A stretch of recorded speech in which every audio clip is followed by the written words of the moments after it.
They said I stole from my grandma, at her own will reading, but when the lawyer played the video file marked for truth, the room went silent, and so did her favorite grandchild.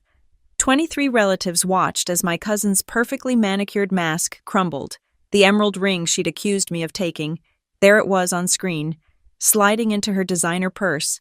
Grandma had been watching all along, and she'd saved her best recipe for last revenge, served ice cold with a side of justice. My name is Emery Blake, and I've spent the last 3 years teaching watercolors to teenagers who'd rather be on their phones. But that Tuesday afternoon in October, I wasn't thinking about lesson plans or grading portfolios. I was sitting in my grandmother's parlor, surrounded by 23 relatives who suddenly looked at me like I was a criminal. The historic farmhouse in Southwood had never felt smaller. Every creak of the old oak floors seemed to echo as we waited for Mr. Emery Vance, Grandma Joni's lawyer, to begin reading her will. The room smelled of her lavender sachets and the coffee someone had made too strong. I'd chosen the wingback chair near the window, the one where Grandma used to sit while teaching me to crochet. My fingers traced the worn fabric, remembering. "Before we begin," Mr. Vance said, adjusting his wire-rimmed glasses, "I want to remind everyone that Mrs. Blake's wishes were very specific about—" "Wait." The voice cut through the room like a blade. Celeste Darrow, my cousin, stood up from the velvet settee where she'd been perched like a queen holding court. At 32, she was everything I wasn't polished. Commanding, successful. Her navy blazer looked like it cost more than my monthly rent, and her blonde highlights caught the afternoon light streaming through the lace curtains. "I have something to say before we proceed." Celeste's manicured nails clicked against her phone as she set it aside. Her eyes found mine across the room, and something cold settled in my stomach. "This is highly irregular," Mr. Vance interjected, but Celeste had already captured the room's attention. "Irregular?" She laughed, but there was no warmth in it. "You want to know what's irregular?" "Finding out that someone in this room has been stealing from Grandma for months, maybe years." The silence that followed was suffocating. Uncle Martin, Celeste's father, shifted forward in his seat. Aunt Reagan's coffee cup rattled against its saucer. My own heart hammered against my ribs, but I didn't understand why. Not yet. "That's a serious accusation," Mr. Vance said carefully. "Perhaps we should—" "The emerald ring," Celeste's voice rose. "The one Grandpa gave her for their 40th anniversary, gone. The sapphire brooch that belonged to her mother, vanished. The silver comb set from the 1920s, nowhere to be found." She paused, letting her words sink in. I watched confusion ripple through the room. Cousin Jeffrey frowned. Aunt Patricia clutched her pearls. Everyone seemed to be mentally cataloging the last time they'd seen these items. "I noticed things missing months ago," Celeste continued. "At first, I thought maybe Grandma had misplaced them. You know how she was getting." She tapped her temple, and I felt my jaw clench. Grandma's mind had been sharp until the very end.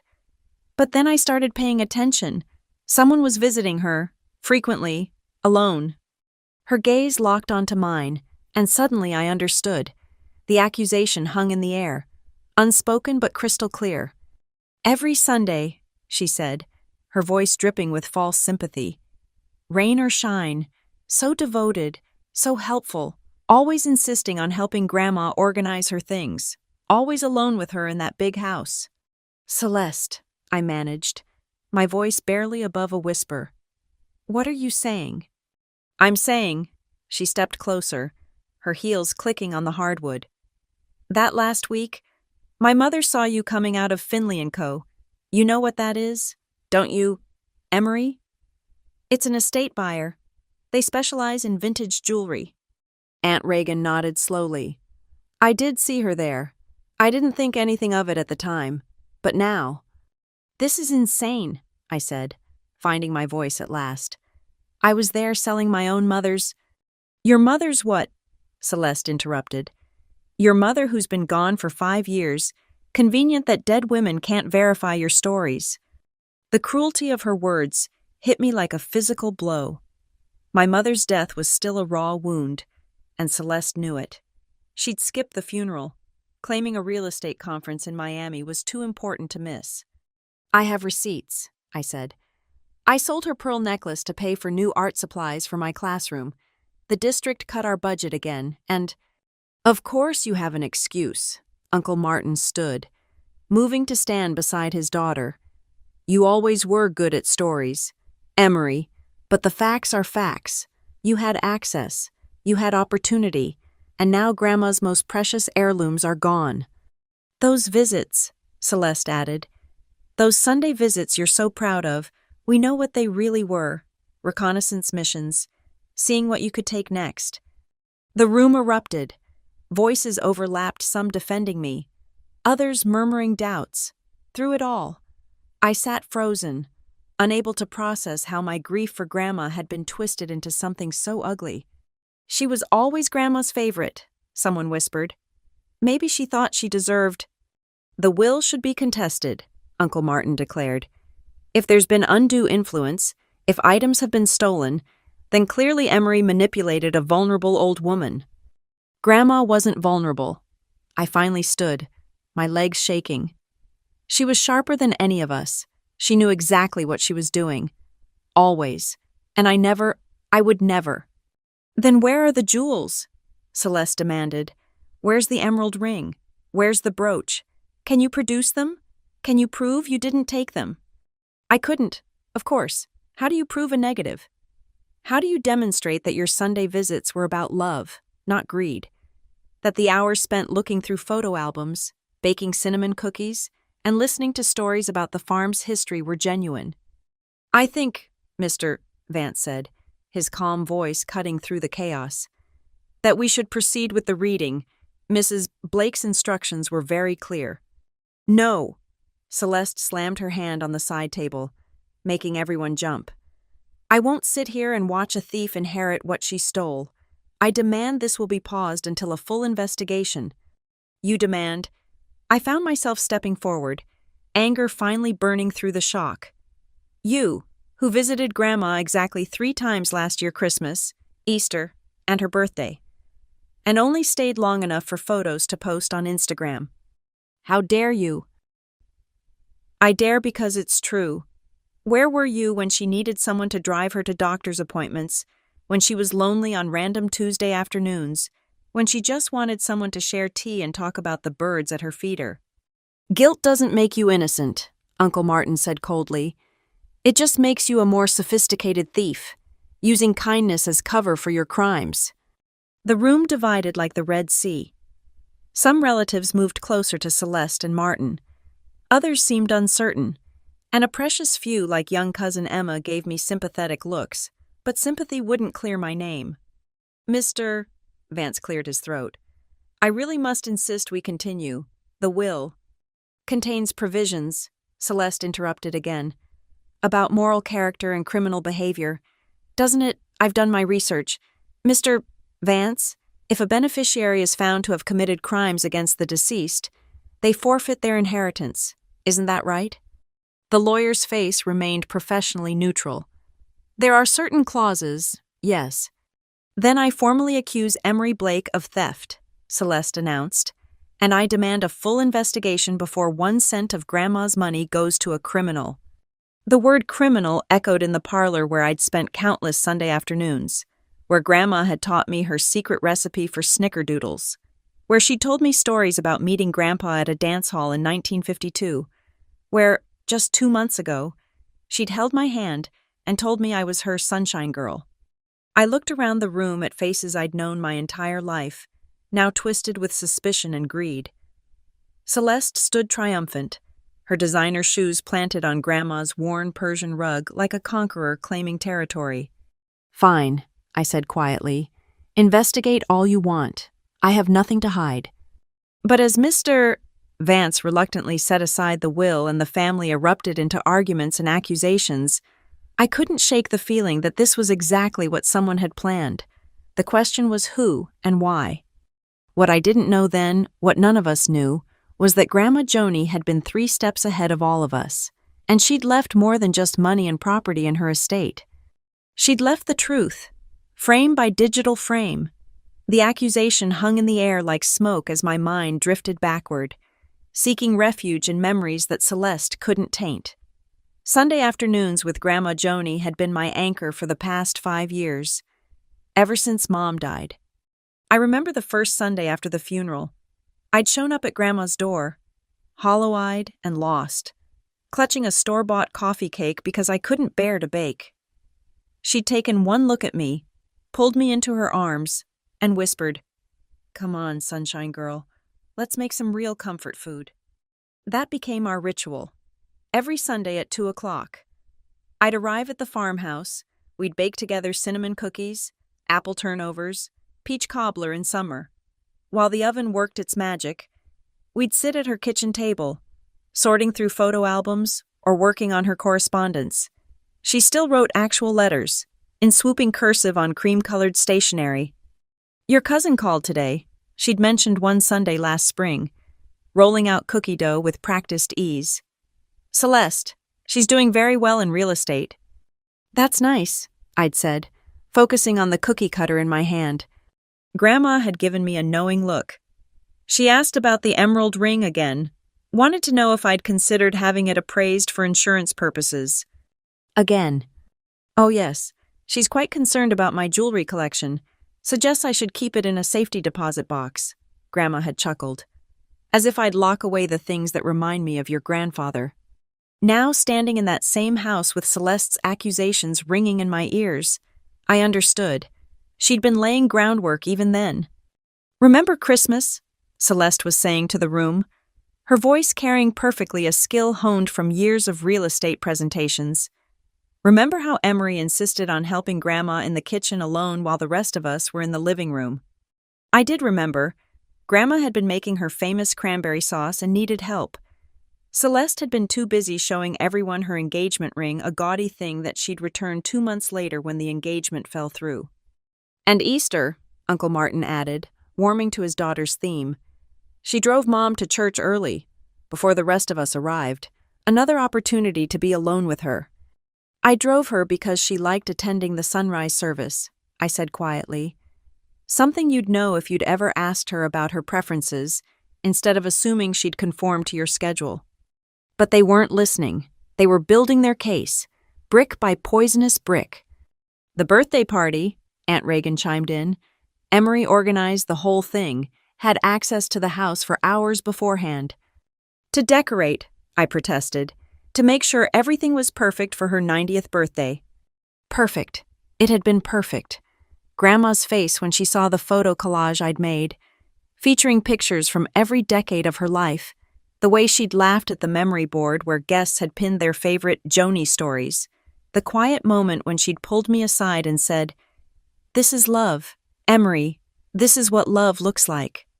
Meanwhile, Celeste had arrived an hour late, gifted Grandma a generic spa certificate, and spent most of the party networking with distant relatives about potential home sales. "Let's talk about patterns," Celeste said, pacing now like a prosecutor. "Who had a key to the house, Emery? Who knew where Grandma kept her valuables, Emery? Who's been struggling financially on a teacher's salary, Emery?" "Everyone's struggling financially," I shot back, "including real estate agents whose biggest sale fell through because they were caught inflating square footage." Celeste's face flushed.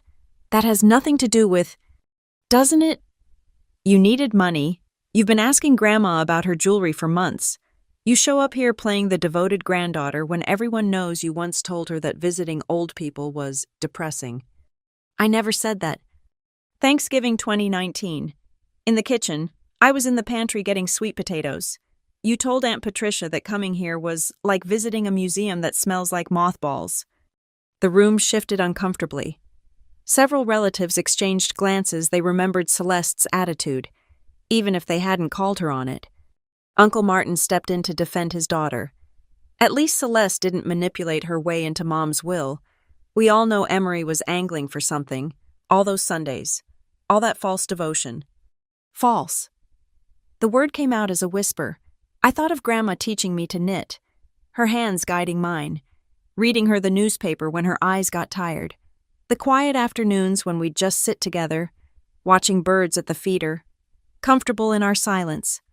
If you cared so much, Celeste pressed, then explain the jewelry. Where is it? Emery, where's the emerald ring? I wanted to scream that I didn't know, that the last time I'd seen the emerald ring, Grandma had been wearing it while telling me about the day Grandpa proposed. But I stayed silent, because suddenly I was remembering something else. 3 months ago, a Sunday afternoon, I'd arrived to find Grandma agitated. "I can't find my silver comb," she'd said. "The Art Deco one. I wanted to show you your mother loved that comb." We'd searched together, checking all her usual places. Finally, I'd suggested maybe she'd put it somewhere different, somewhere safe. She'd given me a strange look then, sharp and calculating. "Yes," she'd said slowly, "somewhere safe. That must be it." But the way she'd said it. "Well," Uncle Martin demanded. No defense, no explanation. "The thing about Celeste's visits," I said finally, "is that they had a pattern too. She came on holidays, when the whole family was here, when there were witnesses, but did anyone else notice she always had to grab something from upstairs?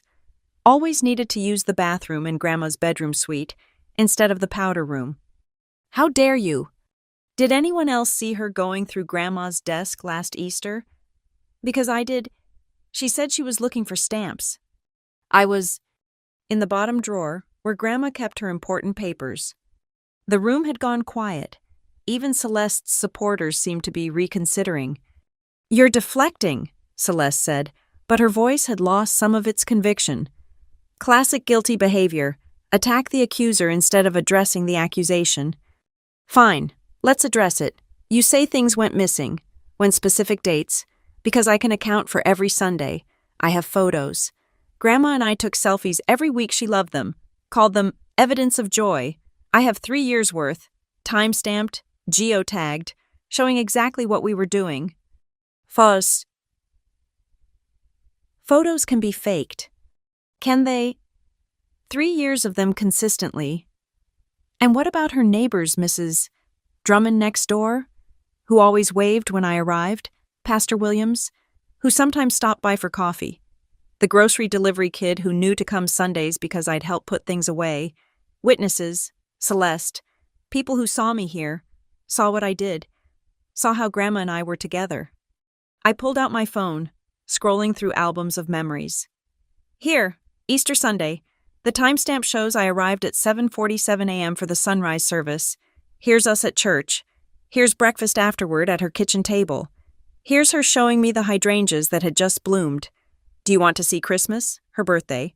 Random Sundays when nothing special happened except being together." "Enough," Mr. Vance said gently. "I think—" "Here's what I think," Celeste interrupted, but she was rattled now. "I think someone who takes that many photos is documenting something, building an alibi, creating evidence for exactly this moment. The accusation was so twisted, so far from the truth, that I actually laughed. Evidence of joy. Celeste, that's what she called them. Evidence that life was still beautiful, even after loss. Evidence that family meant showing up, not just sharing DNA. Pretty words from a thief. Ugly words from someone who called her own grandmother's house a museum that smells." We stood there, facing off across Grandma's parlor, and I realized this had never been about missing jewelry. This was about inheritance, pure and simple. Celeste had assumed she'd be the primary beneficiary, the successful granddaughter, the one with business acumen, the one who could properly manage Grandma's estate. She hadn't counted on Grandma valuing love over ambition. If we could return to the matter at hand, Mr. Vance tried again. But Celeste wasn't done. "Fine, you want to play innocent. Then you won't mind if we search your apartment, your car, your classroom, if you have nothing to hide." "I have nothing to hide," I repeated. "Search away." But even as I said it, I wondered what else Celeste might have planned, what other evidence might mysteriously appear, because now I was certain the missing jewelry wasn't missing at all. It had been stolen, just not by me. Mr. Vance had just begun reading the preliminary passages of the will, the standard legal language about sound mind and body, when Celeste's hand slammed down on the mahogany side table with enough force to make the antique lamp wobble. "Stop!" Her voice cracked through the room like a whip. "I demand this reading be halted immediately." The elderly lawyer paused, his reading glasses sliding down his nose as he looked up from the document. "Miss Darrow, I must remind you that—" "No, you must listen," Celeste interrupted, her carefully styled hair beginning to escape its pins as she gestured wildly.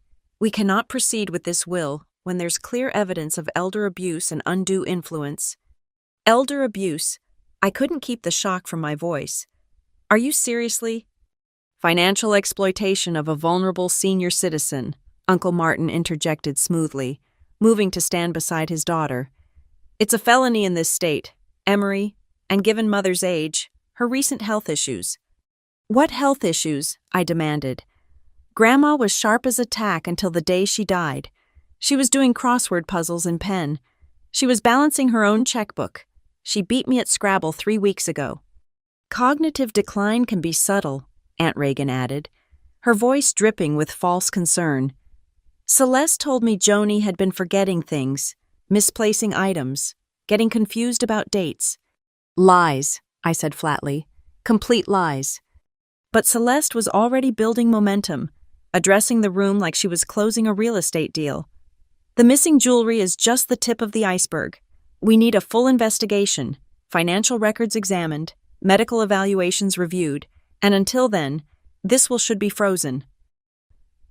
"The emerald ring alone is worth $20,000, Uncle Martin added. "The sapphire brooch. Another 15. The silver comb set is a museum piece Art Deco, 1925 pristine condition. We're talking about significant assets that have vanished under Emery's watch." "Under my watch," I laughed bitterly. "I wasn't her keeper. I was her granddaughter, the only one who seemed to remember that she was a person, not a portfolio." "How convenient," Celeste sneered. "Playing the loving granddaughter while robbing her blind." "Mr. Vance cleared his throat. "If I may." "You may not," Celeste cut him off. "Not until you explain why you're enabling this travesty. Did Emery get to you too? Did she convince you to rush this reading before an investigation could be launched?" The accusation against Mr. Vance was a step too far. The lawyer's professionally neutral expression hardened. "Miss Darrow, I've been practicing estate law for 43 years. I've served your grandmother faithfully for the last 20. I don't appreciate implications about my professional integrity." "Then act with integrity," Uncle Martin demanded. "Pause this reading. Let us investigate these thefts. If Emery is innocent, she has nothing to fear." "I've already said you can search anywhere you want," I reminded them. "But you won't find Grandma's jewelry because I don't have it." "Maybe you've already sold it," Aunt Reagan suggested. "That visit to Finley & Co., where I sold my mother's pearl necklace. My mother's, not Grandma's. I have the receipt. I have the original purchase papers from my father. I have photos of Mom wearing it. What else do you want? A DNA test on the pearls." Celeste's eyes glittered. "You seem very prepared with documentation, almost like you anticipated needing to defend yourself. Or like I keep important papers because I'm a responsible adult. Unlike someone who lost 3 houses to foreclosure last year by misplacing mortgage payments." The room erupted. Celeste's business failures were apparently news to some of the relatives. Uncle Martin's face darkened as he tried to shout over the sudden burst of conversation. Aunt Patricia was demanding details. Cousin Jeffrey was Googling on his phone. "Enough!" Mr. Vance's voice cut through the chaos with surprising authority. "This is highly inappropriate. Mrs. Blake left specific instructions for how her will was to be read, and I intend to follow them. Even if it means letting a thief inherit—" Celeste's voice had gone shrill. "Even if it means following the law and my client's wishes," Mr. Vance replied coolly. "However, since you've raised the issue of the missing items," he reached into his briefcase. "Mrs. Blake did leave some additional instructions regarding that matter." The room fell silent. Even Celeste seemed caught off guard. Mr. Vance pulled out a sealed envelope, to be opened, and I quote, If anyone questions the integrity of my granddaughter, Emery Blake, regarding my personal property. My heart stopped. Grandma had anticipated this.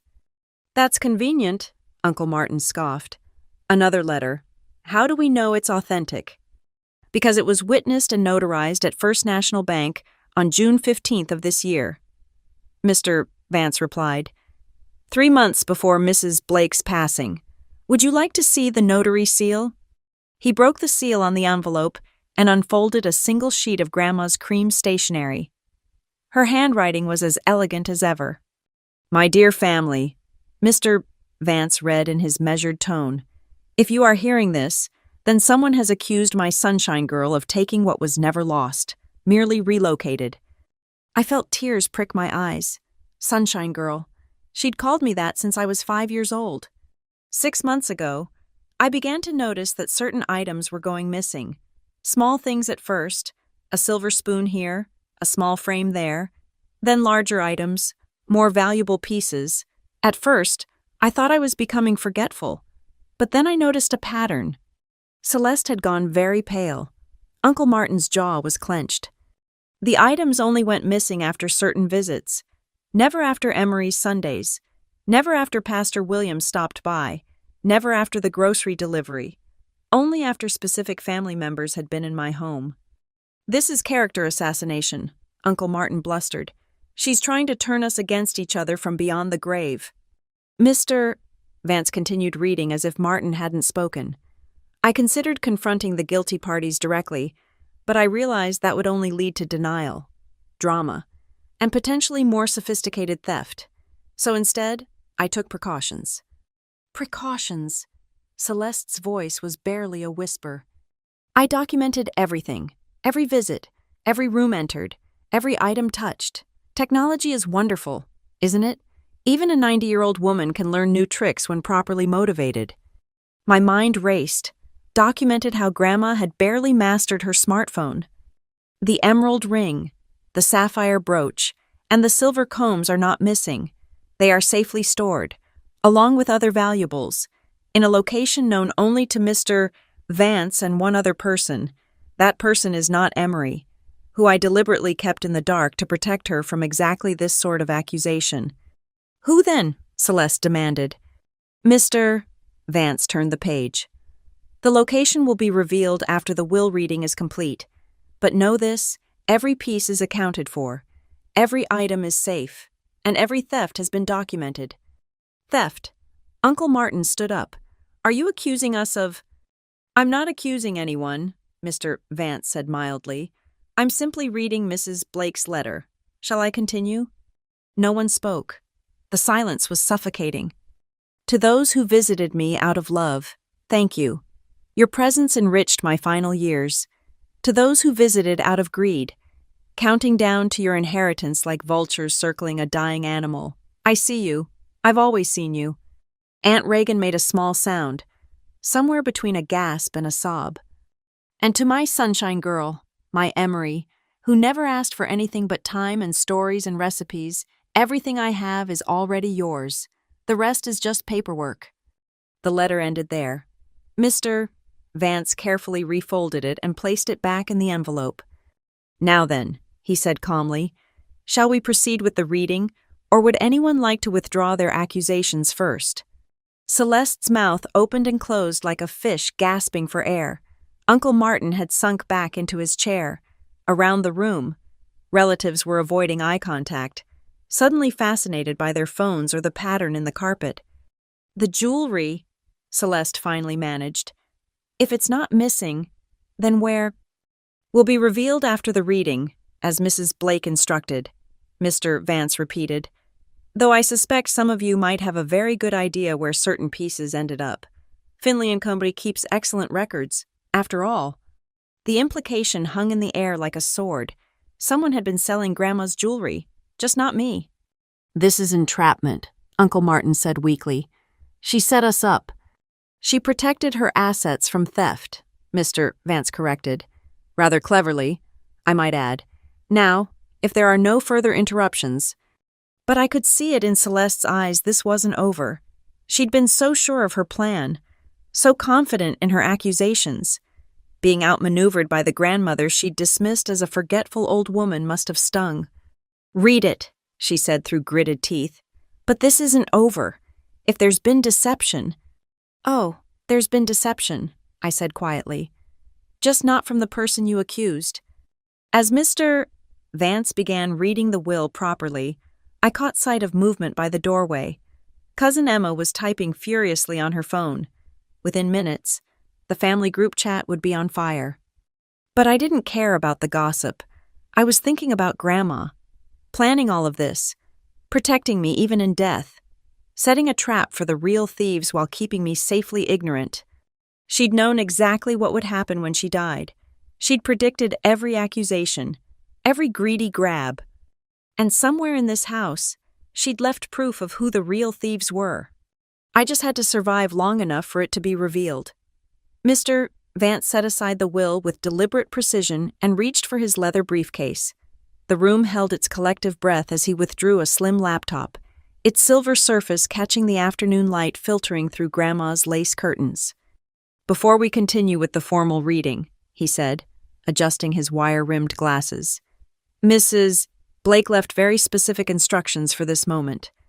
He opened the laptop with steady hands, though I noticed a slight tremor in his fingers. Whatever was coming, even the unflappable Mr. Vance seemed affected by it. "What is this?" Uncle Martin demanded, half rising from his chair. "More theatrics." "Documentation," Mr. Vance replied simply. As promised in Mrs. Blake's letter, Celeste had gone rigid in her seat, her perfectly manicured nails digging into the arms of the velvet settee. "What kind of documentation?" Instead of answering, Mr. Vance navigated to a folder on the desktop. I could see it was labeled with today's date. Inside were multiple video files, each tagged with dates going back 6 months. "Per Joni Blake's instructions," Mr. Vance announced, his professional voice carrying a hint of something that might have been satisfaction. "I have additional items to present specifically marked to be shown if Emery is accused." My heart hammered against my ribs. Grandma had prepared for this exact scenario. She'd known someone would accuse me. "This is ridiculous," Aunt Reagan protested. "We don't need to watch home movies." "Oh, but you do," Mr. Vance interrupted, which was so unlike his usual professional demeanor that everyone fell silent. "You see, your mother was quite specific. If anyone questioned Emery's integrity, if anyone accused her of theft, I was to play these files immediately." He clicked on a document first, a detailed inventory. My breath caught as I recognized Grandma's meticulous handwriting, digitized but unmistakable. June 1st, Mr. Vance read, "Emerald ring, sapphire brooch, silver comb set, and pearl drop earrings moved to secured location. June 15th, Victorian cameo, gold pocket watch, diamond tennis bracelet secured. July 3rd, remaining valuable jewelry cataloged and stored." Stored where? Celeste's voice cracked. Mr. Vance smiled, actually smiled. In all my years of knowing him, I'd never seen more than professional politeness on his face. "Patience, Miss Darrow. Your grandmother was nothing if not thorough." He minimized the inventory and hovered the cursor over the first video file. These files were created over the past 6 months. Mrs. Blake was quite insistent that they remain sealed unless— He glanced at Celeste. "Well, unless exactly this situation arose." "Play them," I said quietly. Everyone turned to look at me. "If Grandma made these for me, for this moment, then play them." Mr. Vance nodded and double-clicked the first file. The screen filled with a familiar view, Grandma's sitting room. The same room we were gathered in now. But something was different. The angle was strange, slightly elevated, showing more of the room than you'd see from any chair.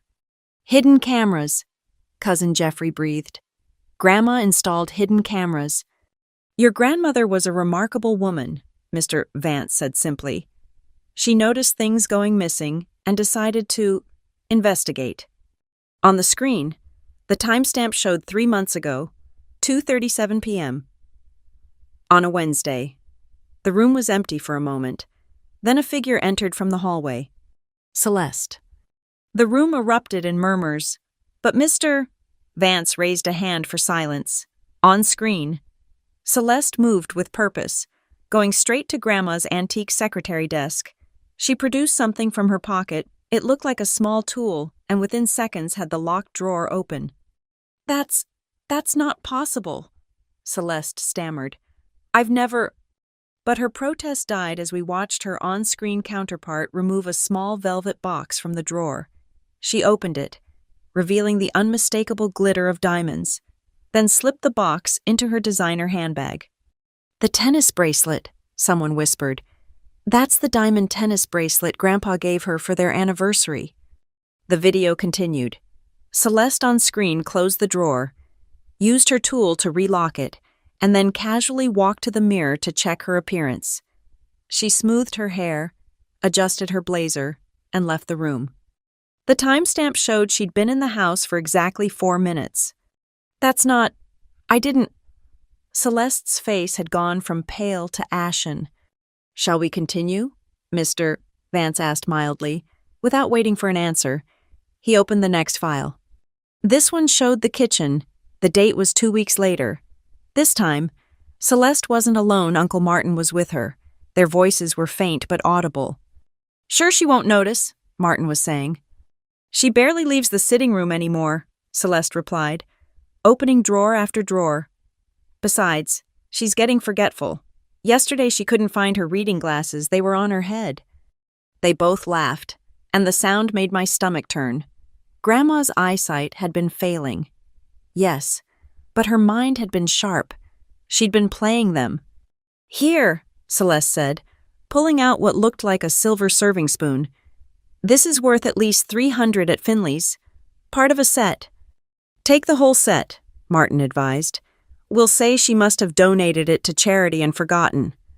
"Brilliant," Celeste agreed, gathering more pieces. "And if anyone notices, we blame the help, or better yet," Martin smiled coldly. "Dear, devoted Emery, always here, always alone with her." They left with their pockets full, and the video ended.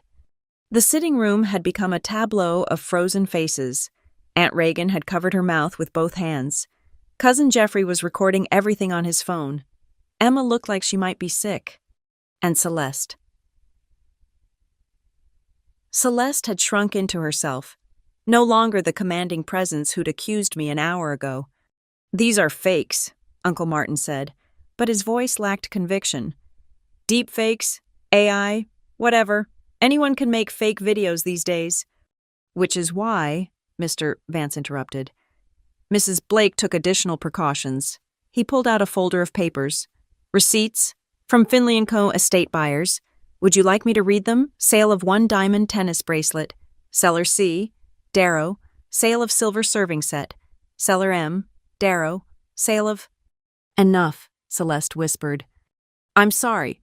Mr. Vance leaned forward. "I didn't quite hear that." "I said enough." Celeste's composure finally shattered completely. "Fine. Yes, I took some things, but they were just sitting there, gathering dust. She never wore that jewelry anymore, never used that silver. It was going to be ours eventually anyway." "So you decided to claim your inheritance early.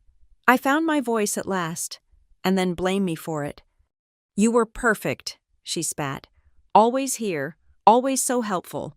Everyone knew Grandma favored you. When things went missing, who else would they suspect?" "Your own grandmother," Aunt Patricia said, speaking for the first time. "You stole from your own grandmother and planned to frame your cousin."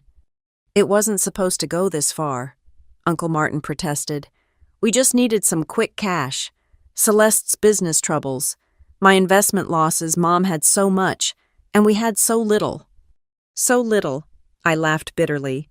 "You drive a Mercedes. Celeste wears designer clothes. You vacation in Europe. Grandma lived simply, saved carefully, and you thought that gave you the right to take what she'd preserved. We're her children, too." Martin slammed his fist on the side table. "Her actual children, not some granddaughter playing at being—" "Careful," Mr. Vance warned. "There are more videos. Would you like me to play the one from last month? The one where you and Miss Darrow discuss, and I quote, putting the old bird in a home and selling the farmhouse. Martin's mouth snapped shut. Or perhaps the one from 3 weeks ago, Mr. Vance continued, where Miss Darrow practices her tearful accusation against Miss Blake. She did quite well today, I must say, almost word for word from her rehearsal. I felt the room spin slightly. 3 weeks ago, before Grandma had even gotten sick, they'd been planning this accusation for 3 weeks, waiting for their moment. How? Celeste's voice was broken now. How did she know to record? Mr. Vance actually chuckled. Your grandmother, Miss Darrow, was a teacher for 40 years. She knew when someone was cheating on a test. She knew when someone was lying about homework. And she certainly knew when someone was stealing from her jewelry box. He closed the laptop with a gentle click. The cameras were installed in early June. After the first thefts, Mrs. Blake asked for my help in setting up what she called a proper lesson for improper behavior. You helped her spy on us, Martin accused. I helped her protect her property and her true heir from false accusations, Mr. Vance corrected, which, as her attorney, was both my privilege and my duty. He reached into his briefcase once more and pulled out a sealed envelope. There's one more video. Mrs.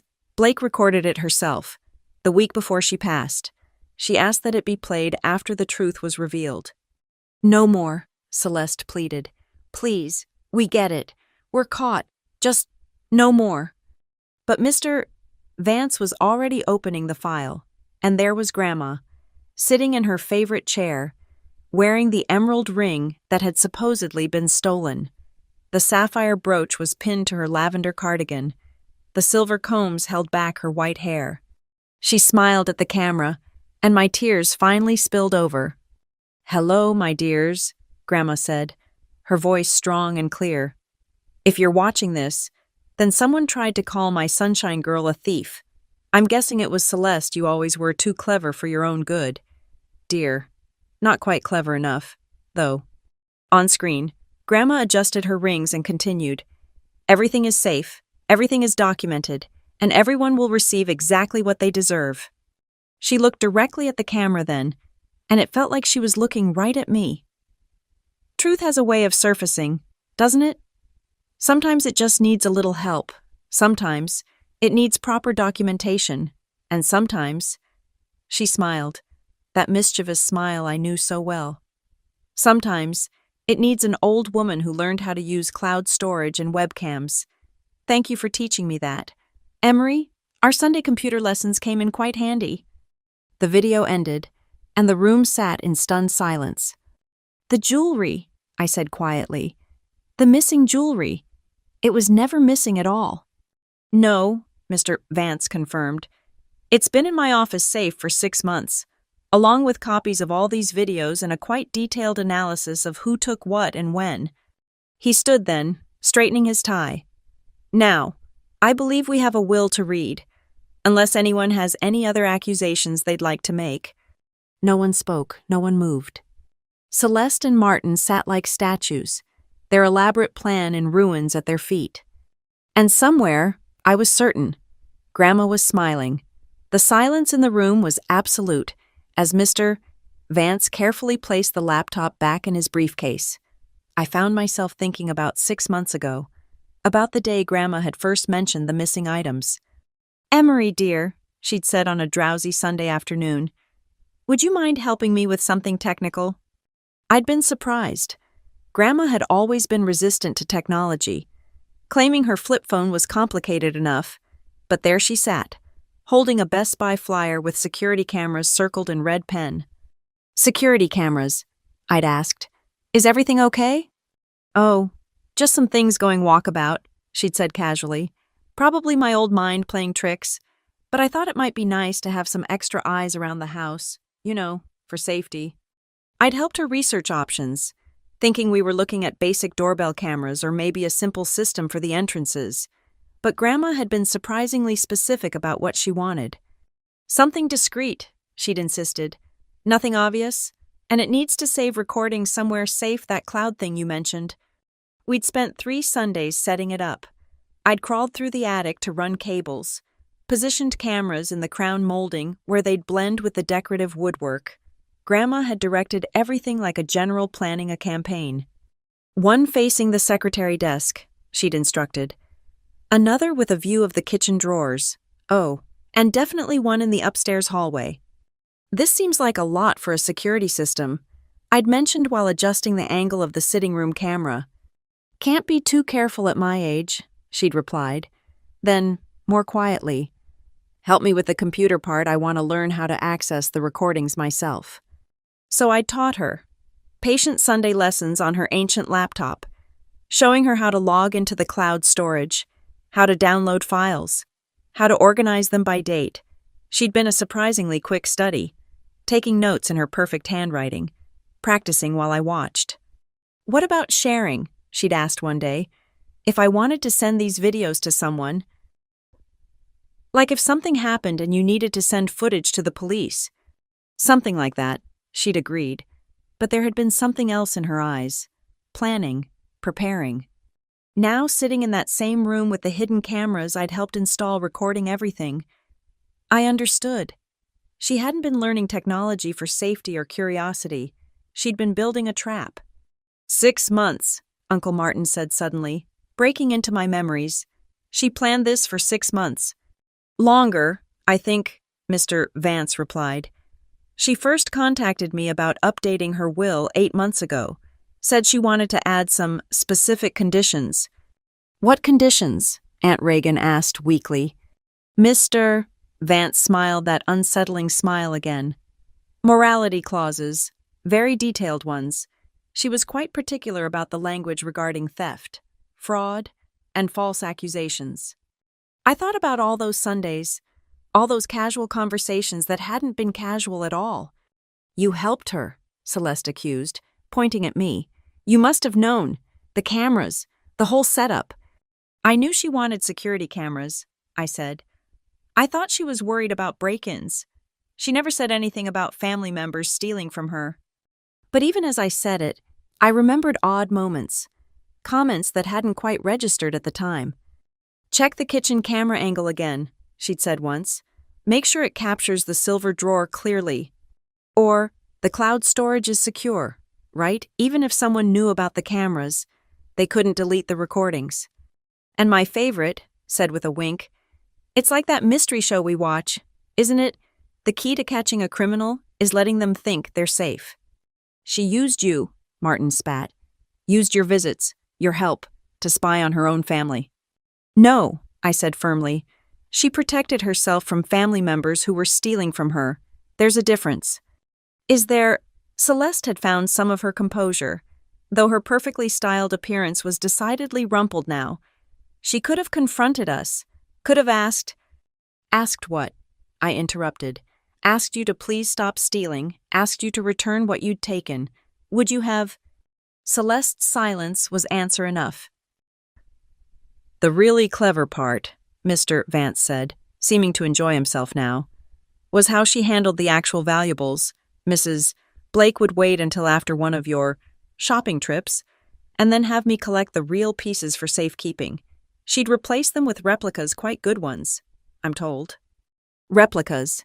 Martin's face went even paler. You mean, the brooch you took last month, paste and silver plate, worth about $30.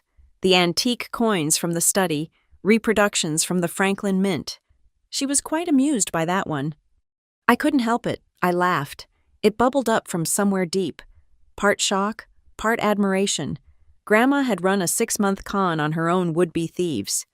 When did she tell you? Celeste demanded, turning on me.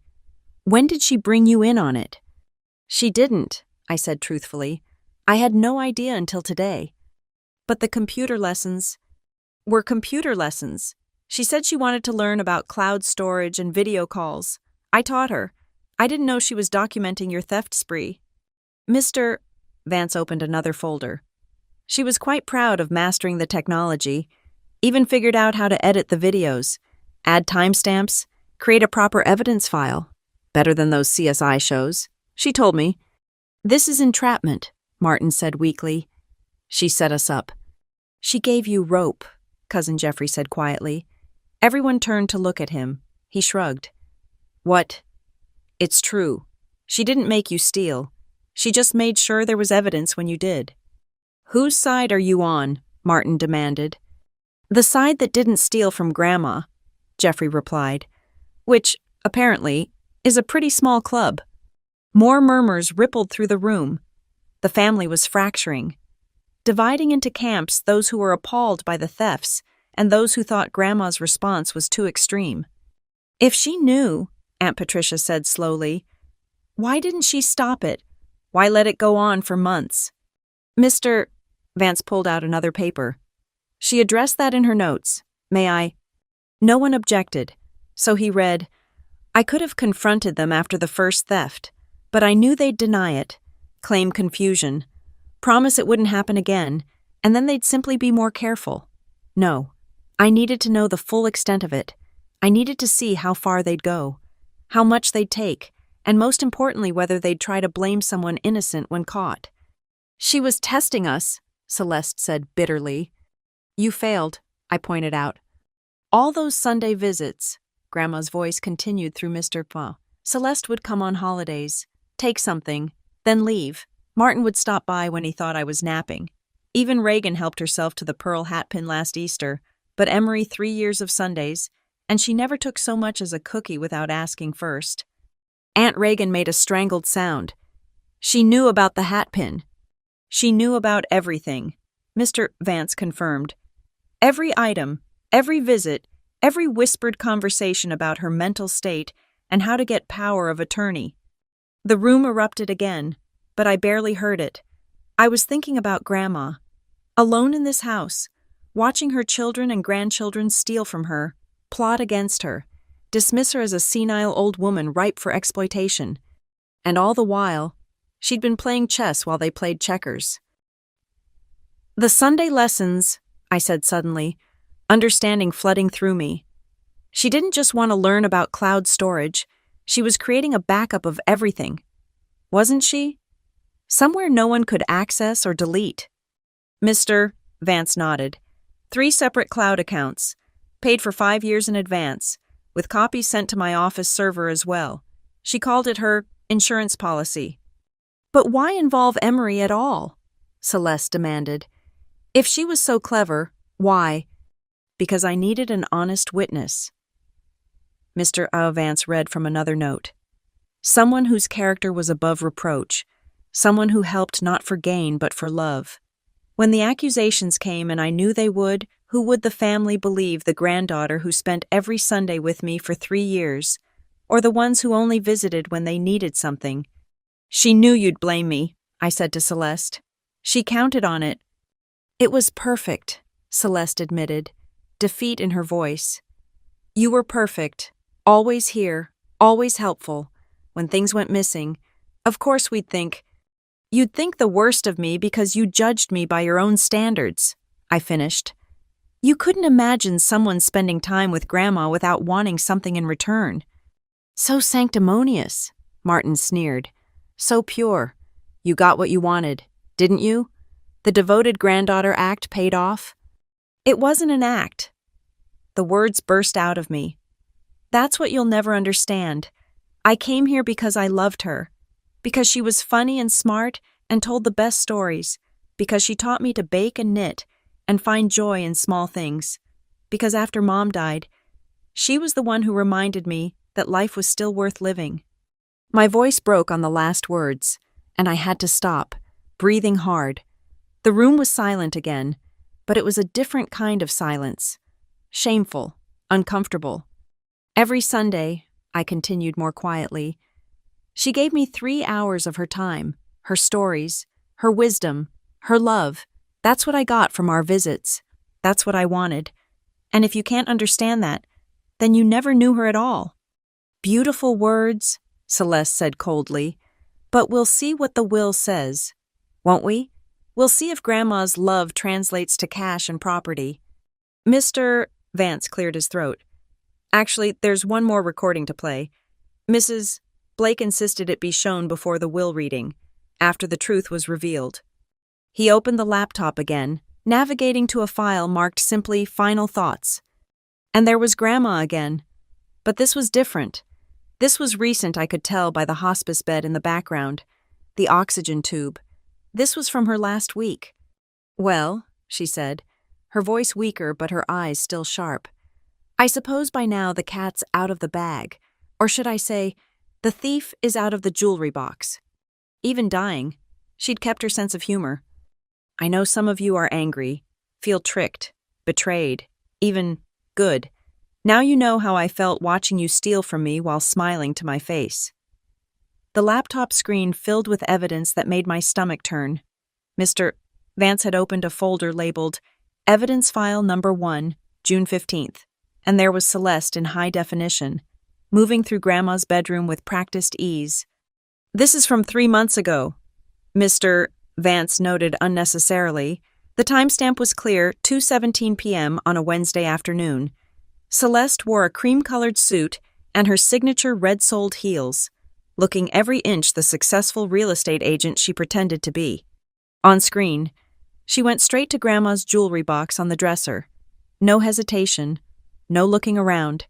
She knew exactly what she wanted. The camera angle showed her face clearly as she opened the box and removed a velvet pouch. "The emerald ring," someone whispered. Celeste's hands on screen were steady as she slipped the ring from its pouch, held it up to the light, then dropped it into her purse. She replaced the empty pouch in the jewelry box, arranged everything exactly as it had been, and left the room. Total time elapsed 97 seconds. "Like a professional," Cousin Jeffrey said, sounding almost impressed. "Practice makes perfect," Mr. Vance replied dryly. "Shall we continue?" The real Celeste had sunk into her chair. All fight seemingly drained from her, but Mr.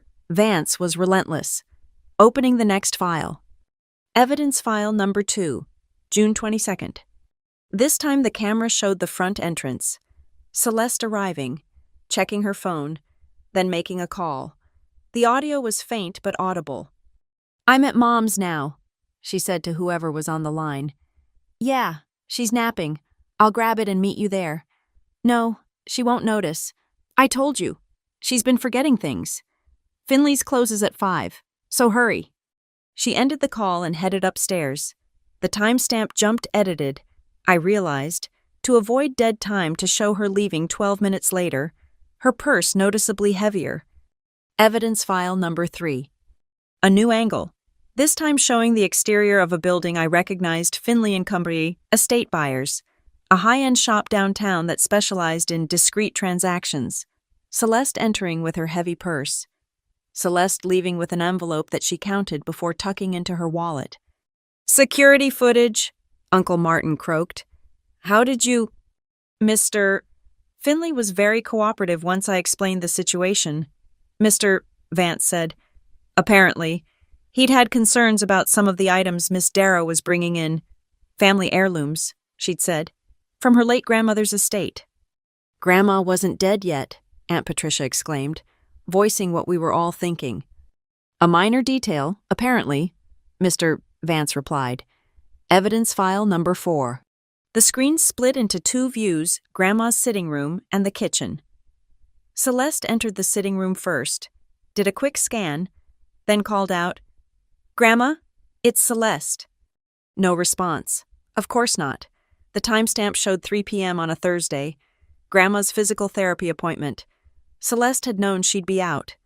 She moved quickly through the room, checking the secretary desk locked, the china cabinet also locked, then headed to the kitchen. That's where she hit pay dirt the silver drawer. "She's taking the whole set," Emma said, sounding sick. "The serving spoons Grandma got for her wedding." 8 pieces of silver disappeared into Celeste's bag. She opened other drawers, found the silver napkin rings, took those too. Then, horrifyingly, she pulled out her phone and took a photo of the empty drawer. "Evidence of the theft," Mr. Vance explained, "to use later when accusing others." Evidence File Number 5 showed something different. Uncle Martin's car in the driveway. He entered through the back door. He had a key, of course, and went straight to Grandma's study. We watched him rifle through her desk, find a leather folder, and photograph its contents with his phone, financial documents. I realized bank statements, investment accounts. Research, Miss Vance said, to know exactly what his mother was worth. Martin pocketed several documents before replacing the folder, but he wasn't done. He moved to the bookshelf, running his fingers along the spines until he found what he wanted, a hollowed-out book where Grandma had kept cash for emergencies. $500, Mr. Vance noted, according to Mrs. Blake's records, replaced monthly for household expenses. Martin counted the bills, pocketed them all, and left. The whole visit took 11 minutes. Evidence file number 6, the preview. My blood ran cold at the title. The date was just 3 weeks ago. The sitting room again, but this time both Celeste and Martin were there, and they weren't alone. Aunt Reagan sat with them, looking uncomfortable but complicit. We need to be coordinated about this, Celeste was saying. When she dies, if she lingers too long, we might need to push the issue. Martin interrupted. Power of attorney. Declare her incompetent. She's not incompetent, Reagan protested weakly. She's old, forgetful, and being influenced by certain parties, Celeste said meaningfully. All we need is a sympathetic doctor to say she's not capable of making financial decisions. What about the will? Reagan asked. Contested immediately, Martin said.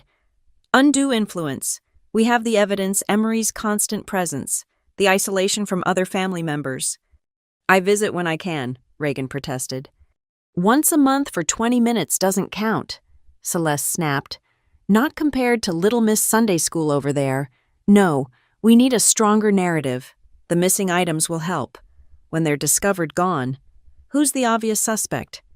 But they're not actually missing, Reagan pointed out. They're missing from the house, Celeste corrected. That's all that matters. And when I tearfully report the theft at the will reading, when I list everything that's gone, who will they look at? The granddaughter who was always here, always alone with her, always so helpful. They actually rehearsed it, right there in Grandma's sitting room.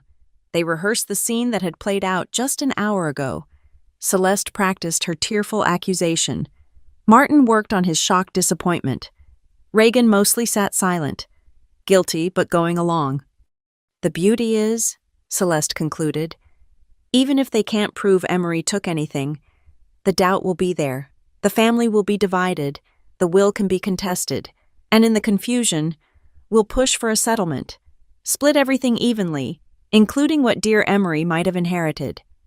You think she left Emery everything? Martin asked. Not everything, but more than her fair share. Mom always did play favorites. They left after making their plans, and the video ended. The sitting room was absolutely silent. Everyone was staring at Celeste, Martin, and Reagan with expressions ranging from disgust to disbelief. 3 weeks, I said quietly. You planned to destroy me 3 weeks ago, while Grandma was dying, while I was helping with hospice arrangements, while we were supposed to be coming together as a family. It wasn't personal, Celeste said weakly. You planned to accuse me of being a thief, to destroy my reputation, to turn the family against me, to contest Grandma's will based on lies you invented. How is that not personal? Mr. Vance cleared his throat. There's more. Evidence files 7 through 18 show additional thefts. Some by Miss Darrow, some by Mr. Darrow, 2 by Mrs. Reagan Darrow, 1, I'm sorry to say, by young Marcus Darrow during Easter dinner. Marcus Martin's son was only 19, a college student. You dragged my son into this.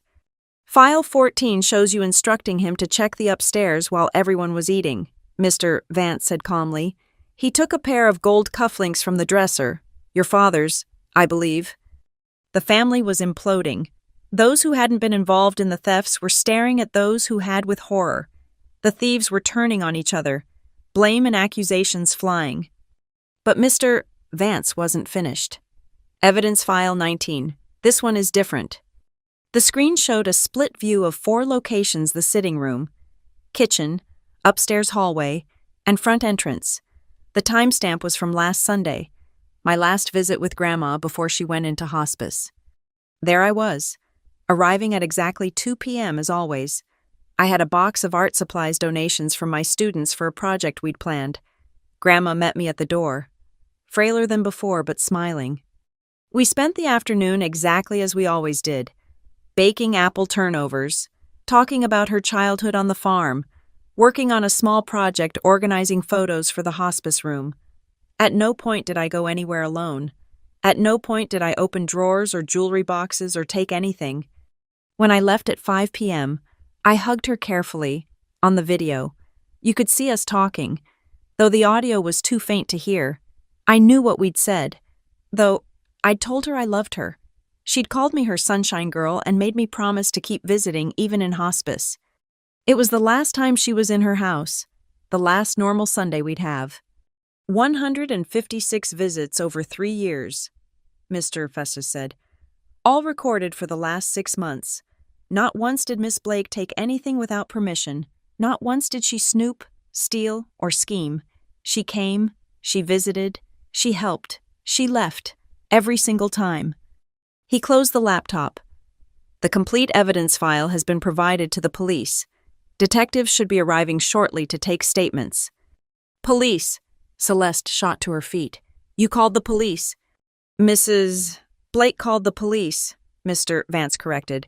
Or rather, she instructed me to call them once the evidence was revealed. Theft is a crime, Miss Darrow. Grand theft, in some cases, given the value of the items taken. The panic in the room was palpable.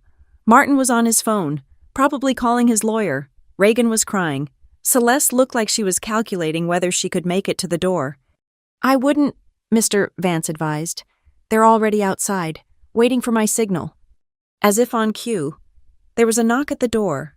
Firm, official, the sound of consequences arriving. Celeste sank back into her chair. Defeat written across her face, her elaborate plan, her careful scheme, her practiced accusations, all of it had crumbled in the face of Grandma's superior strategy. She knew, Celeste whispered. She knew everything. Yes, I said simply. She did. And as Mr. Vance went to answer the door, I thought I felt Grandma's presence in the room, satisfied and slightly smug. She'd protected me, vindicated me, and exposed the real thieves all in one masterful stroke. The student had become the teacher, and the lesson was unforgettable. The next video file made everything infinitely worse. Mr. Vance clicked play on what he labeled the conspiracy, and the kitchen came into view. The date stamp showed 5 weeks ago, a Tuesday afternoon when I'd been teaching summer school.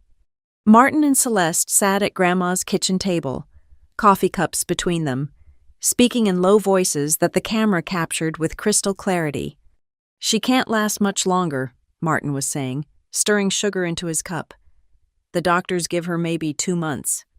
2 months too long, Celeste replied. Every Sunday visit strengthens Emery's position. Mom practically glows when she talks about her sunshine girl. Martin snorted, sickening, as if playing devoted granddaughter for 3 years entitles her to everything. It might, Celeste said grimly. You've seen how Mom looks at her, like she hung the moon. Meanwhile, we're the villains for having actual lives, careers, responsibilities beyond baking cookies with an old woman. So we stick to the plan, Martin said. The missing items, the accusations. We need more, Celeste interrupted. I've been thinking, what if some of Mom's medications went missing? Controlled substances? That's serious. That's criminal. The room gasped collectively, even among their other schemes.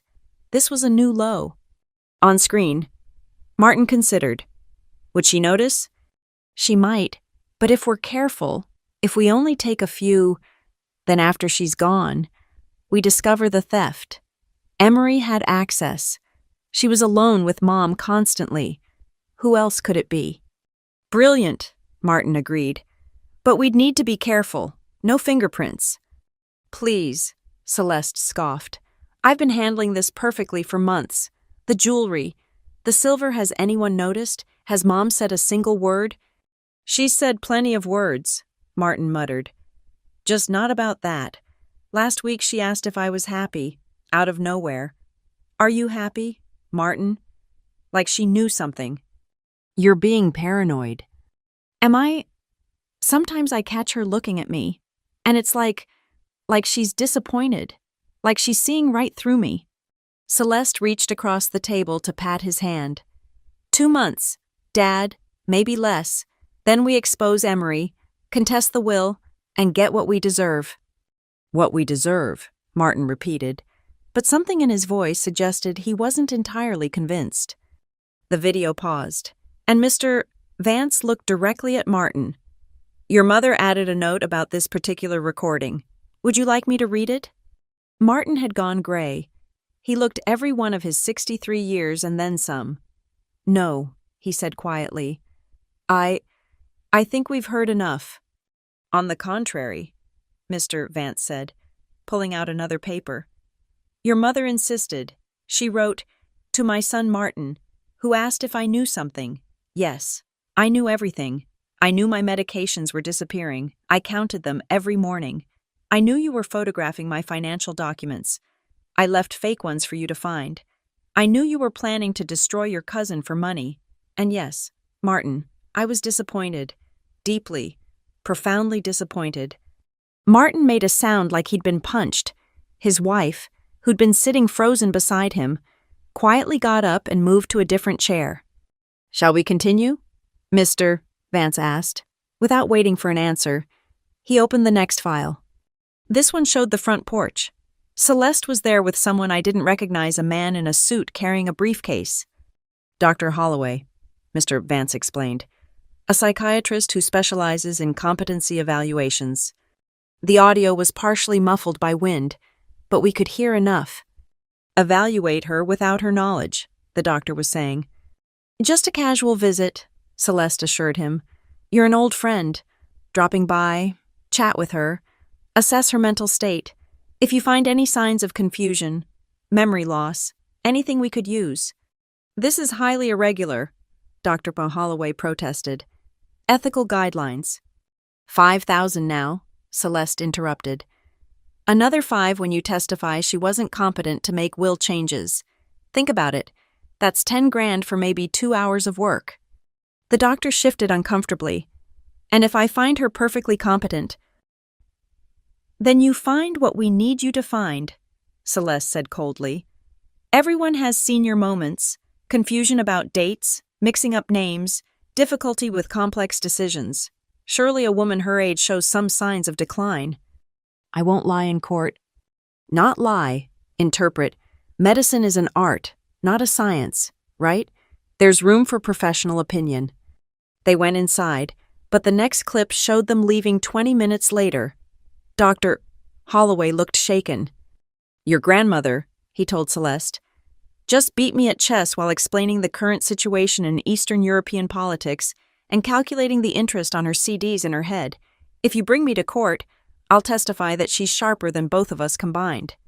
He left without taking the money. Celeste stood on the porch, fury radiating from every line of her body. Even the corrupt doctor could see the truth, Aunt Patricia murmured. Mr. Vance opened another file. This one your grandmother titled The Smoking Gun. It was the study again. Martin was back, but this time he wasn't alone. A young man I didn't recognize was with him, tall, thin, nervous-looking. This is everything, the stranger asked, looking at papers Martin had spread on the desk. Account numbers, balances, investment portfolios, Martin confirmed. Everything you need to set up the transfers.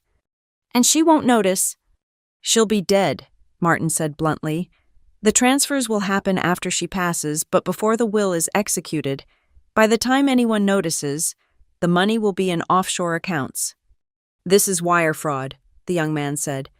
Federal crime. I could go to prison. Only if you're caught. And who's going to notice the grieving family? The executor who's pushing 90 himself. I'm 73, Mr. Vance said mildly to the room, and perfectly capable of noticing fraud. Thank you very much. On screen, the young man was shaking his head. I can't. I'm sorry. Mr. Darrow, but this is too much. Hacking into hospital records was one thing. You what? I burst out before I could stop myself. Mr. Vance paused the video. Yes. 3 months ago, someone accessed your grandmother's medical records illegally, changed some entries to suggest cognitive decline. We caught it, of course, and had it corrected, but the attempt was made. You tried to falsify her medical records. Even among everything else, this seemed beyond the pale. Martin couldn't meet anyone's eyes. It was just insurance, in case we needed to prove incompetence. You mean in case you needed to lie about Grandma's mental state? I corrected. In case reality didn't match your greed. Mr. Vance resumed the video. The young man left without agreeing to Martin's scheme, and Martin spent several minutes cursing and gathering the papers. But he'd made a crucial mistake. He left one behind. The camera caught it clearly, a paper with Grandma's actual account information, annotated with Martin's handwritten notes about accessible funds and transfer timing. Evidence of conspiracy to commit wire fraud, Mr. Vance noted. The FBI will be very interested in this. FBI, Martin's voice cracked. Did you think Mrs. Blake would stop at local police? Mr. Vance asked. Financial crimes across state lines are federal matters. She was quite thorough in her research. The room had descended into chaos. Family members were openly arguing now, those implicated in the thefts defending themselves, others expressing shock and disgust. Through it all, Celeste sat silent, her perfect facade completely shattered. Mr. Vance raised his hand for silence. There's one more video. Mrs. Blake labeled it, "The Truth About Love." The screen filled with Grandma's face.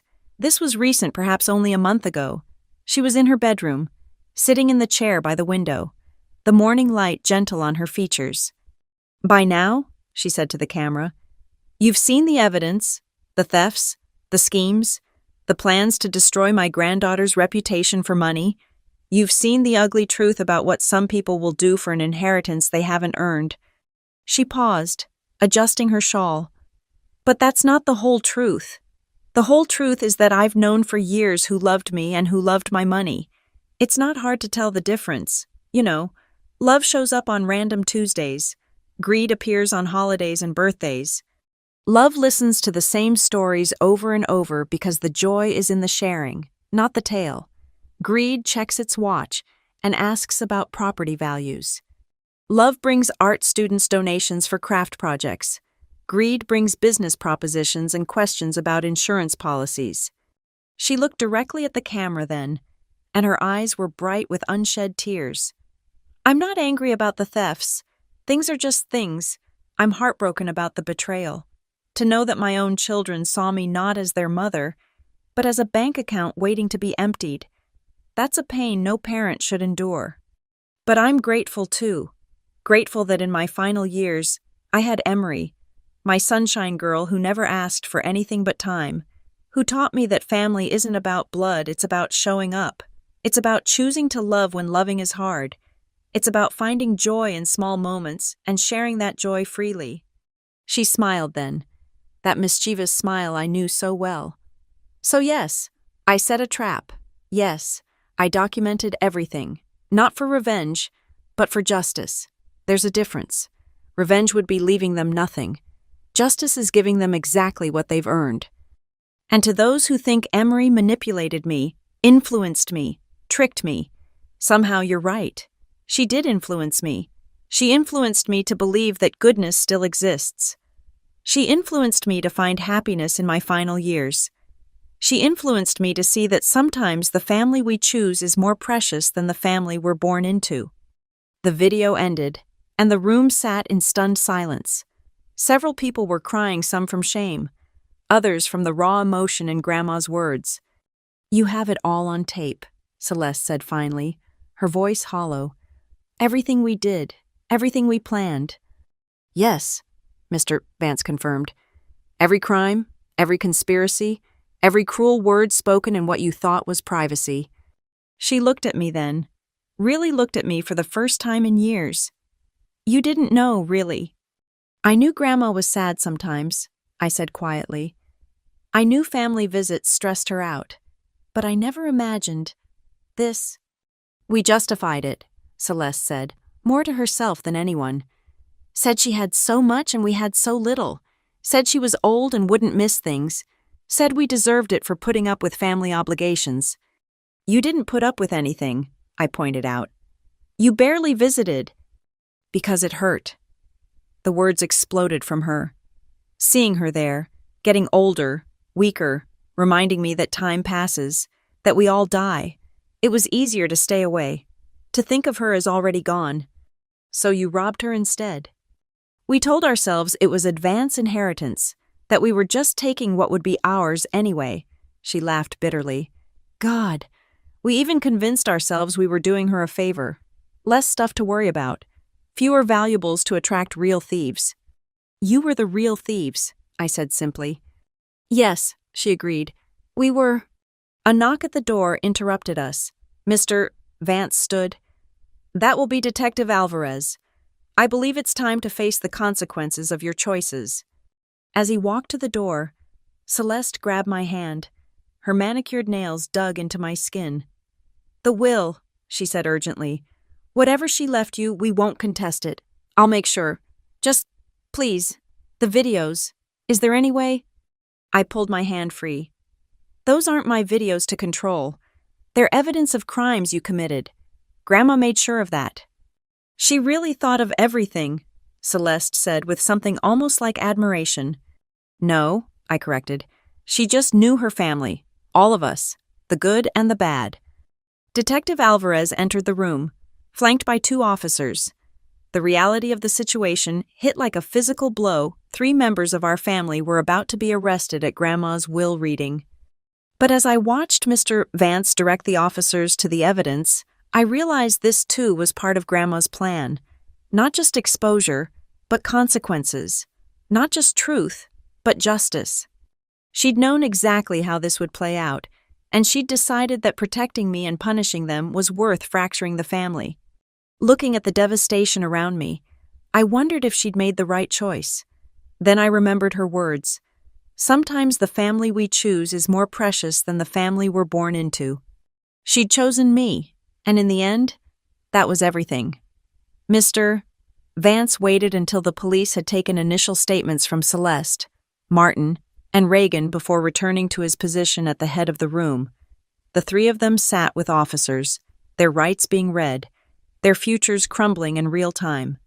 The rest of the family watched in stunned silence, some recording on their phones despite repeated requests to stop.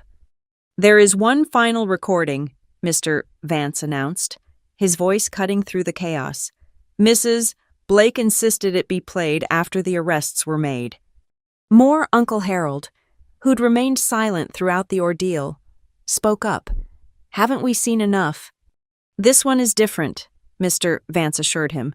This is Mrs. Blake's final message to all of you. He opened a file labeled simply Truth and Consequences.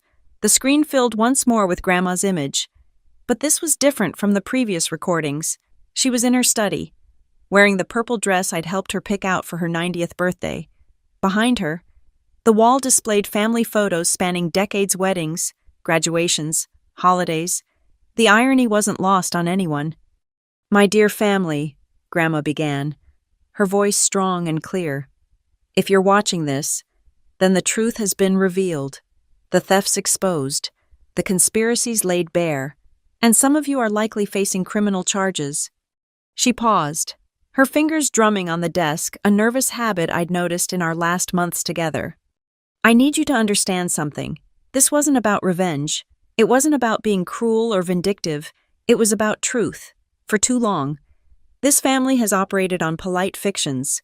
We smile at gatherings, exchange pleasantries, and pretend we don't see the greed, the resentment, the calculations happening behind every embrace. I watched my own children circle me like vultures, counting down to my death, seeing me not as their mother, but as a problem to be solved, a bank account to be accessed. Do you know what that feels like? To realize the people you gave life to see you as nothing more than an obstacle to their inheritance. Across the room, Martin's head dropped into his hands. Even with the officer beside him, his shame was palpable. But worse than the greed was the plan to destroy Emery, Grandma continued. This sweet girl who did nothing but love me. who gave me her Sundays for 3 years, who reminded me every week that I was valued, cherished, worthy of time and attention. You planned to paint her as a thief, to destroy her reputation, to turn the family against her. Why? Because she had what you couldn't buy or steal: my genuine affection.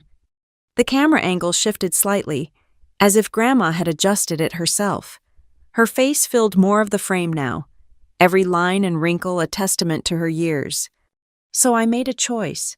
I could have confronted you privately, could have tried to handle this within the family, as we always do, sweep it under the rug, maintain the facade, keep the peace. But keeping the peace meant sacrificing Emery to your greed, and I will not allow that.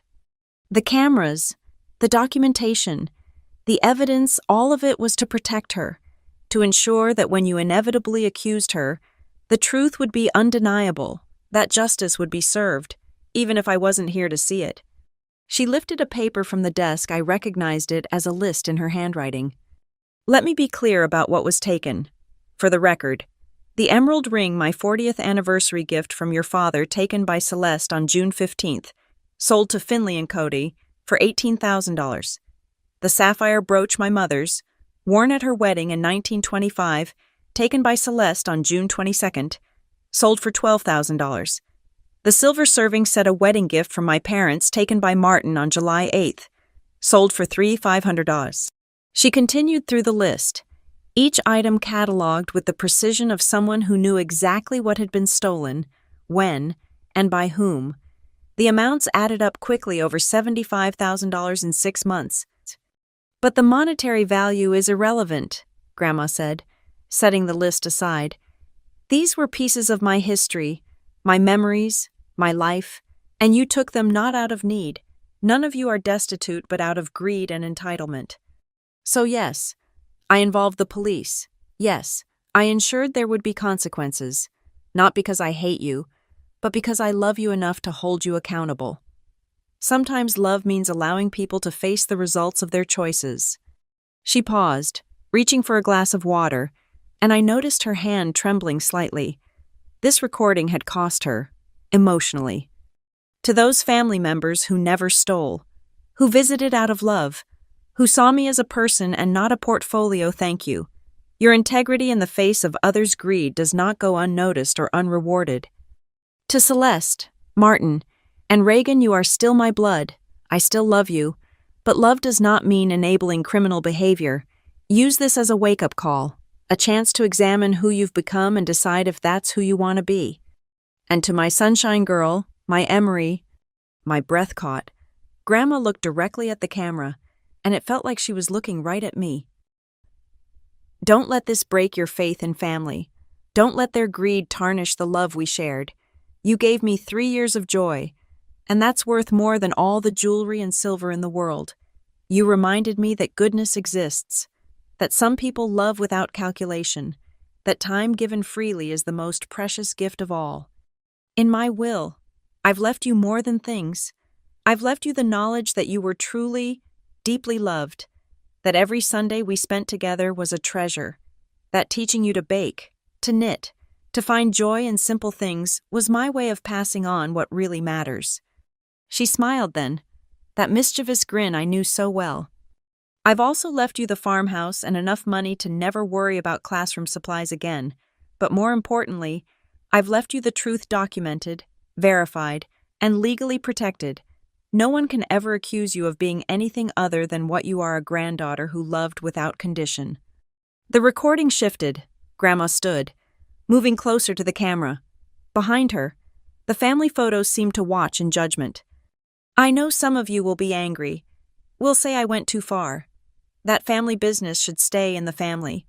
But when family business involves framing an innocent person for crimes they didn't commit, it stops being private and starts being criminal. I spent 90 years on this earth. I raised children, buried a husband, watched the world change in ways I never imagined. I learned many things, but the most important lesson came late. Family isn't about blood. It's about choice. It's about who shows up when showing up is inconvenient. It's about who sees you as a person, not a resource. Emery chose to be my family every Sunday for 3 years. Some of you chose to see me as a bank to be robbed. Those choices have consequences. She moved back to the desk, sitting down with obvious relief. This is my final message to all of you. The will reading can now proceed. Everything has been legally documented, witnessed, and filed. There will be no successful contests, no loopholes, no last-minute reversals. What's done is done. To those facing charges, cooperate fully. Take responsibility. Make restitution. It's the only way to begin rebuilding your integrity. To those who stood by and watched, examine your silence. Sometimes doing nothing is as harmful as doing wrong. And to everyone, remember that I loved you all, even the ones who stole from me. Love doesn't mean acceptance of wrong behavior. Sometimes love means holding people accountable so they can become better versions of themselves. She reached toward the camera, preparing to stop the recording. Be better, she said simply. Be the family I always hoped you could be. Not for me, I'm gone, but for yourselves, for your children, for the future of what's left of us. And Emery Sunshine Girl, every Sunday when you bake something, think of me. Know that you gave an old woman purpose and joy in her final years. Know that you were the family I chose, and I have never regretted that choice. The screen went black. The silence in the room was absolute. Even the police officers seemed affected by what they'd witnessed. Detective Alvarez cleared his throat, breaking the spell. We'll need copies of all recordings and documentation, he said to Mr. Vance. Already prepared, the lawyer replied, handing over a box of flash drives, complete with chain of custody documentation and authentication certificates. As the officers prepared to leave with their suspects, Celeste looked back at me one last time. She really loved you, she said, and for the first time, there was no bitterness in her voice, only resignation. We spent so much time planning to take her money, we forgot she was a person worth knowing. She was extraordinary, I agreed. You missed out on so much more than an inheritance. Celeste nodded slowly, then allowed the officer to lead her away. Martin and Reagan followed, each lost in their own thoughts. The family members who remained sat in shocked silence, processing everything they'd witnessed. Mr. Vance returned to his position, straightening his papers. Now, he said, his professional demeanor firmly back in place. Shall we proceed with the reading of the will? But I barely heard him. I was thinking about Grandma, about the elaborate plan she'd executed, about the love that had driven her to such extremes to protect me. She'd given me so much more than money or property. She'd given me the truth, documented and undeniable. She'd given me justice. Most importantly, she'd given me the knowledge that I had been truly, completely loved. As Mr. Vance began reading the formal language of the will, I touched the simple gold locket at my throat, the one thing I had taken from Grandma's house. She'd pressed it into my hand during our last Sunday together, when she could barely speak. For my sunshine girl, she'd whispered, the only one who never tried to steal anything but my heart. Inside was a picture of us from last summer, both of us covered in flour and laughing at some forgotten joke. On the back, engraved in her elegant script, "Love is the only inheritance that matters, Grandma J." She was right, of course, she always was. The will reading continued, but I already knew I'd received the most valuable gift of all, the memory of Sunday afternoons filled with unconditional love, and the knowledge that sometimes, just sometimes, justice comes wrapped in technology and tied with a bow of truth. Grandma had played the long game and won. Somewhere, I was certain, she was smiling. Mr. Vance adjusted his reading glasses one final time. The formal will document spread before him on the antique table. The room had thinned considerably, only about 12 family members remained after the arrests, and the atmosphere was subdued, almost reverent. "The last will and testament of Joni Marie Blake," he began, his voice carrying the weight of legal authority. "Written and witnessed on June 15th of this year, with subsequent codicils added as recently as 2 weeks before her passing." He looked up, scanning the remaining faces. "Before I read the specific bequests, I must address the morality clause Mrs. Blake insisted upon including. Aunt Patricia shifted nervously. Several cousins exchanged worried glances. After what we'd witnessed, everyone was second-guessing their past behavior. Any beneficiary, Mr. Vatz read, found to have stolen from me, committed fraud against me, or conspired to harm any other beneficiary through false accusations or criminal activity, shall forfeit all inheritances, bequests, and considerations from this estate. This forfeiture is absolute and non-negotiable. He set the page aside. As we've seen today, this clause applies to Celeste Darrow, Martin Darrow, and Reagan Darrow. They are hereby excluded from all inheritances. All of it, Cousin Jeffrey asked.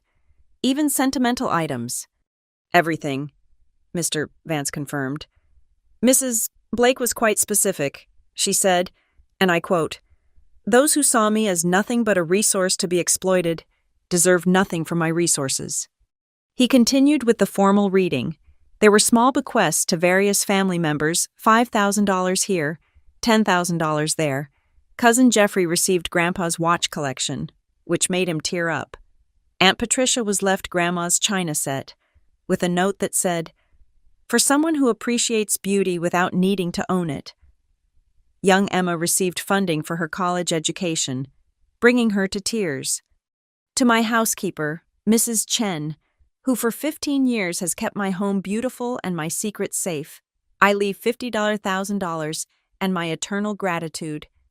To Pastor Williams, who visited not for what I could give, but for what we could share, I leave $25,000 for the church's youth program. Each bequest came with a personal note, a touch of Grandma that made her presence felt despite her absence. Then Mr. Vance paused, looking directly at me. "Now we come to the primary beneficiary," he said. "To my granddaughter, Emery Blake, I leave the following." My hands trembled as I clasped them in my lap. Around me, the remaining family members leaned forward. First, the farmhouse and all its contents, save those specifically bequested to others. This home has been in our family for 127 years. I trust Emery to honor its history while making it her own. The farmhouse, where we'd shared so many Sundays, where her memories lived in every room. My eyes filled with tears. Second, the sum of $500,000 to be used as she sees fit. Though I hope some goes toward art supplies for her classroom, no teacher should have to choose between their own needs and their students' education. Gasps echoed through the room. $500,000 was more than I'd ever dreamed of. Third, all my personal effects not otherwise distributed, including my jewelry collection, the real one, currently in Mr. Vance's safe, not the replicas certain thieves tried to steal. These pieces carry our family's history. I trust Emery to be their guardian. Fourth, my 1967 Mustang convertible, currently stored in the barn. She always admired it, and I regret never teaching her to drive stick. Mr. Vance has arranged for lessons. I laughed through my tears, remembering how I'd begged her to take me for rides in that beautiful car. Fifth, and most importantly, I leave her the copyright to all surveillance footage taken in my home, to use as she sees fit in any legal proceedings. The truth belongs to her now. This was unexpected. The evidence that had exposed the thieves was now legally mine. Mr. Vance turned the page. "There's a personal letter attached to these bequests. Shall I read it?" I nodded, unable to speak. "My dearest Emery," he read in Grandma's words. "If you're hearing this, then my plan worked. You've been vindicated, the thieves exposed, and the truth revealed. I'm sorry you had to endure their accusations, even briefly, but I knew you were strong enough to weather that storm. The farmhouse is yours because you're the only one who saw it as a home, not real estate. The money is yours because you're the only one who never asked for it. The jewelry is yours because you're the only one who valued the stories behind each piece more than their monetary worth. But beyond these material things, I leave you my gratitude. You gave me purpose when I felt useless. You gave me joy when I was lonely. You gave me the gift of being needed, not for my money but for myself. Every Sunday, you chose to spend your precious free time with an old woman. You could have been anywhere else with friends, dating, pursuing hobbies. Instead, you chose to bake cookies and listen to stories you'd heard a dozen times. Do you know how precious that was? Do you know how it lit up my whole week? Mr. Vance's voice caught slightly, and he paused to clear his throat before continuing. I know the family will gossip. Some will say you manipulated me, that you played a long game for this inheritance. Let them talk. We know the truth that you would have kept coming every Sunday even if I'd left you nothing but my cookie recipes. Use the farmhouse well. Fill it with laughter and art and the smell of baking. Host Sunday dinners for people who need family, whether by blood or choice. Make it a haven, as it was for me. Use the money wisely. Pay off your student loans. Fix your car that makes that worrying noise. Buy supplies for your classroom without checking your bank balance. Take a vacation, you've earned it. And maybe, just maybe, set some aside for your own children someday. Tell them about their great-grandmother who loved without conditions. The jewelry tells our family's story. Wear the pieces, or display them, or lock them away, whatever feels right. But know that each one carries love across generations. The emerald ring has seen 5 proposals. The sapphire brooch traveled from Poland, hidden in my grandmother's shoe.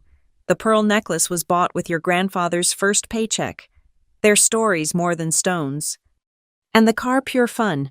I always regretted being too proper to learn to drive it when your grandfather bought it. Don't make my mistake. Life's too short to always be sensible. Mr. Vance looked up from the letter. There's one final paragraph. I wiped my eyes, nodding for him to continue. Lastly, my sunshine girl. Remember, this family isn't about blood or obligation or inheritance. It's about choosing to love when loving is inconvenient. It's about showing up when showing up is hard.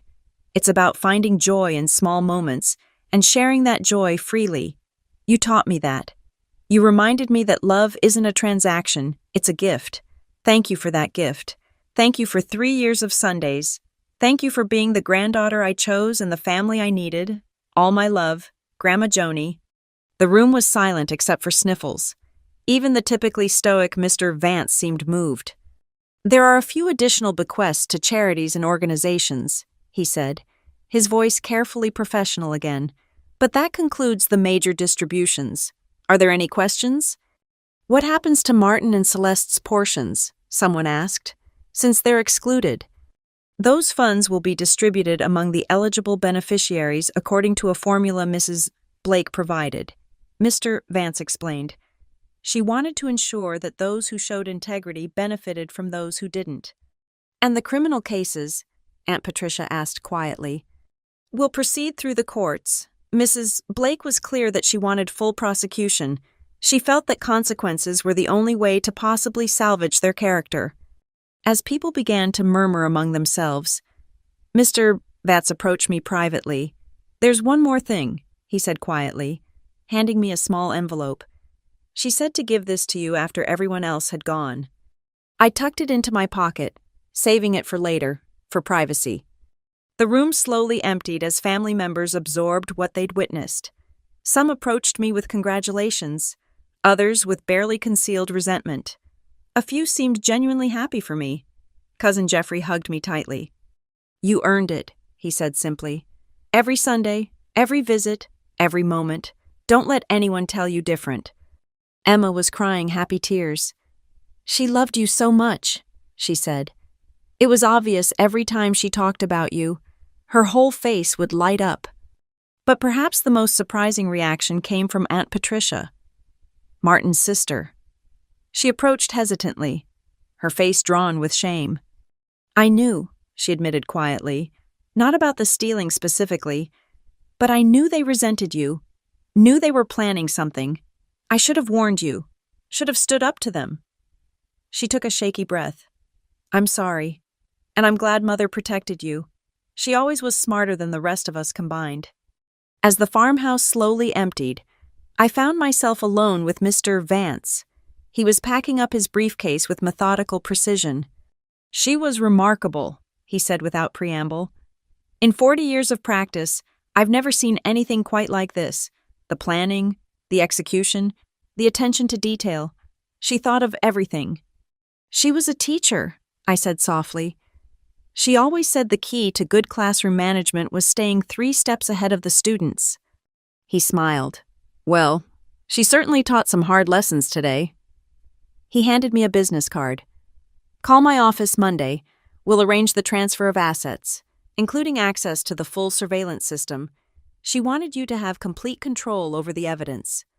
After he left, I stood alone in Grandma's parlor, my parlor now, though it didn't feel real yet. The afternoon sun slanted through the lace curtains. Just as it had during so many Sunday visits, I could almost smell the cinnamon cookies, almost hear her laughter. I pulled out the envelope Mr. Vance had given me. Inside was a single sheet of paper in Grandma's handwriting. Sunshine Girl, by now the wolves have shown their teeth and been defanged. The farmhouse is quiet. You're probably feeling overwhelmed. That's okay. Sit in my chair by the window, make a cup of tea, and know that every time you doubt whether you deserve this, somewhere in whatever comes after, I'm rolling my eyes at your modesty. You gave me 3 years of joy. I'm giving you a lifetime of security. Seems like I got the better deal. Love always. Grandma. P.S. Check the cookie jar. I walked to the kitchen, to the ceramic cookie jar shaped like a hen that had sat on the counter my entire life. Inside, wrapped in parchment paper, was Grandma's secret snickerdoodle recipe, the one she'd never written down, the one she'd promised to teach me someday. At the bottom of the recipe, she'd written, the secret ingredient was always love, and time, and choosing to show up. You knew that already. I stood in the kitchen where we'd baked so many cookies, where thieves had plotted, where love had triumphed over greed, and I cried. Not from sadness, but from the overwhelming gratitude of being chosen, being loved, being protected even from beyond the grave. Grandma had orchestrated everything perfectly. The exposure, the justice, the inheritance, but most importantly, the truth.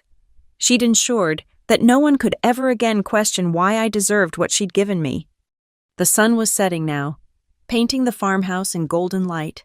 I had a home, security, and the memory of 3 years of Sundays. But more than that, I had the knowledge that sometimes love wins. Sometimes the good guys finish first. And sometimes a 90-year-old woman with hidden cameras and cloud storage can outsmart everyone. I pulled out my phone and opened my calendar. Sunday, 2 p.m. Bake snickerdoodles, tell Grandma stories, choose joy. It was a tradition worth continuing. The police had been gone for an hour when a quiet knock interrupted my solitude in the farmhouse. I opened the door to find Detective Alvarez. Her expression softer now that the official business was concluded. Ms. Blake, she said, I'm sorry to disturb you, but I wanted to speak with you privately. I invited her in, offering tea, which she accepted gratefully. We sat in Grandma's kitchen, my kitchen, the late afternoon sun casting long shadows through the windows. I've been a detective for 15 years, she began, wrapping her hands around the warm mug.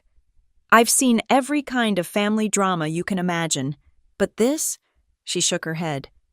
Your grandmother was extraordinary. She was, I agreed simply.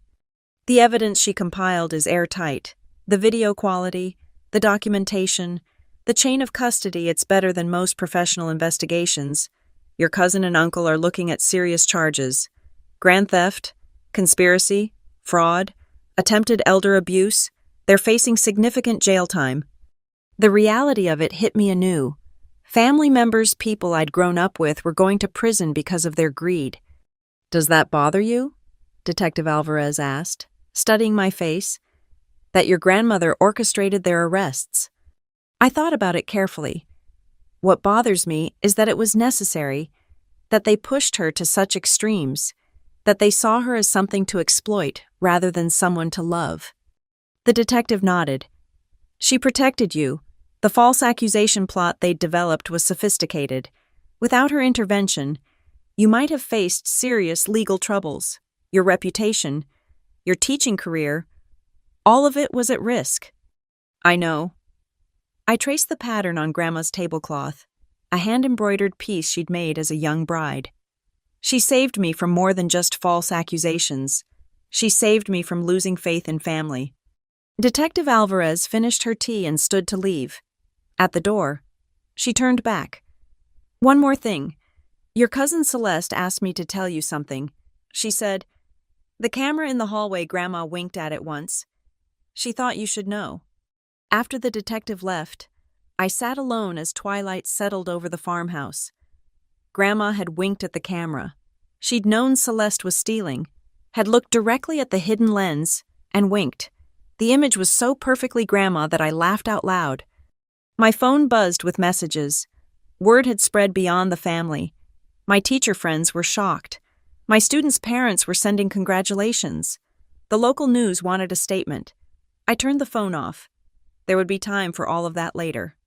Instead, I walked through the house that was now mine, seeing it with new eyes. Every room held memories, but also possibilities. The spare bedroom could become an art studio. The sunroom would be perfect for Sunday gatherings. The kitchen would continue to smell of cinnamon and love. In Grandma's bedroom, I couldn't think of it as mine yet. I found a photo album on the nightstand.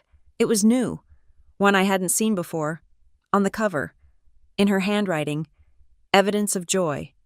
Inside were 3 years of Sunday selfies, every single one we'd taken, printed and carefully arranged. Under each photo, she'd written notes. First Sunday after the cameras, Emery taught me about hashtags. #blessed seems appropriate. Rainy Sunday, Emery's car broke down, but she walked 2 miles rather than miss our visit. Easter Sunday, Celeste stole the silver. Emery helped me dye eggs. Guess which memory I'll treasure. Page after page of evidence, but not the kind submitted to police. Evidence of love, of time freely given, of joy shared between generations. At the very end, a photo from our last Sunday together. We were both thinner than before me from stress, her from illness, but we were smiling, flour in our hair from attempted croissants.